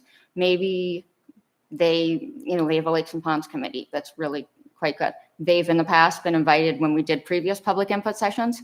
We always invited somebody from Lincolnville. They often sent the chair of their, or at least once, the chair of their Lakes and Ponds committee came and participated. The Watershed Association has sent out lots of information. Unfortunately, they did lose the executive director that was really up to speed on all of this stuff. And that's when we were going to do the lake level policy. I think you'll remember I said to you, hey, why don't we reach out to Tim and see if one of their Watershed Association committees or something wants to work with you and I to just kind of start kicking some things around. And then Tim announced he was leaving. And he put the water level loggers in, so you can now see, they're doing their own monitoring. There is a lot of stuff that has happened, but it's really hard, and I think with the select boards too, when somebody important or several people important in one organization or one select board leave, then there's a little bit of starting over that has to happen. But I would just like to say, as the select board, empower MERCAC to look for solutions, and that somebody could reach out. Maybe it's just Audra should call, Dave Kinney and say, hey, I don't know if somebody can update them on the. I have a question about something that both of you have brought up, and that's expanding the MERCAC, and a question for both of you for out there for all of us. One thing I like about MERCAC is we've had, is it 7 or 9 members from the public? It's 7 or 9. Yeah, and at this point, with the amount of time and effort they've put in, they're well informed, and they've been tasked with advising the select board on what to do with our watershed. If we start adding additional members, You're right. all the work that the standing members have done and all the knowledge that they've gained, expertise, the number of speakers that we've brought in, presentations that have been made, uh, I think there's some dilution there that I'm reluctant to see. Tyler and Courtney and Rick and I mean, these people are, at this point, when they come in and give us a recommendation, I'm going to hold that recommendation with like some serious gravity. And if we start bringing in people in the last 6 months of the committee, I don't know, maybe some of that gravity that we all would hold for, and the esteem that we have for these people and the commitment they've put in, I think some of that could be lost. That's my reluctance, but obviously I'm bringing it up because I'd like to hear other people's opinions. Could they go to some of these, you know, how they go and give presentations? Could they, I think if there's an invitation extended to them by the Lincolnville Select Board or one of their committees, that as the Camden Select Board, we should be encouraging of that if it works out. Maybe they just, I don't want to prescribe a solution, but that we shouldn't be prescribing that certain things that, they're not allowed to cross town lines. And I do feel like we've given that impression a little bit, and that, we should say or do something supportive of outreach. I mean, I think that there's a number of different pieces in consideration, obviously, the pieces that are very Camden centric, and then the larger watershed, which is what Laidley is addressing. And I'm certain that if someone from Lincolnville were to start to attend the MERCAC meetings, I doubt that there would be a dilution of the effectiveness of the work product that comes out of that group, because they have been so focused and intentional and really doing a high level quality product that, from everything that I've seen. But I do think that we're looking at phases of a project that have a very Camden specific focus for the voters and the taxpayers of Camden that will have implications to the whole watershed. And definitely, I think it's very timely for Laidley to have reached out and said, oh, we're here. We want to be folded in to the process, whether it's official. I mean, she's not asking for us to expand the committees or, to make an official involvement, but to really, to take the whole watershed into consideration as the process moves forward. Audra? I would also say that I know there are members in MERCAC that when they received this letter, they were very excited for the opportunity to collaborate with Lincolnville. So I honestly don't think that the select board really, I think as long as they know that you're supportive of them working together, they can determine how to best do that. Actually, I think that's a great idea. I'd love to have MERCAC do an outreach to the Lincolnville Select Board and see what comes of it and just keep us abreast. Absolutely. Love that idea. Do you think that would, I mean, the Lincolnville Select Board is reaching out to this select board. Are they going to be satisfied by saying, don't talk to us, talk to this other committee? I think that this board needs to respond to them. It's addressed to both of us. And when we asked them to participate in, like a couple of years ago in one of these input sessions, they sent one of their committee people. As this board, we've really decided not to, much to my dismay, as everybody knows, not to talk about it all as much within this board, but to have that conversation mostly within MERCAC. And so I think we should be, I think one thing, saying that you're supportive of reaching out to Lincolnville, letting them decide how to best do that, and then asking them to come back to you as a group with some direction or recommendations. I know that they would be happy to do that.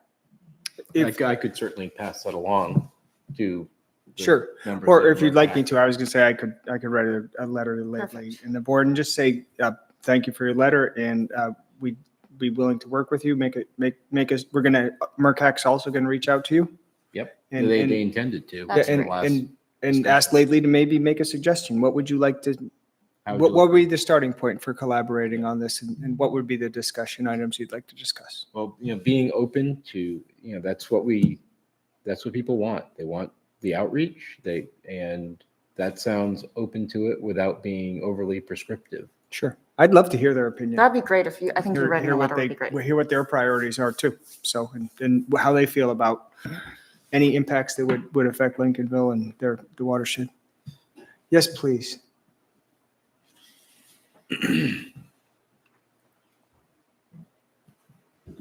Just one thing, to Jean Brewer again, Camden resident.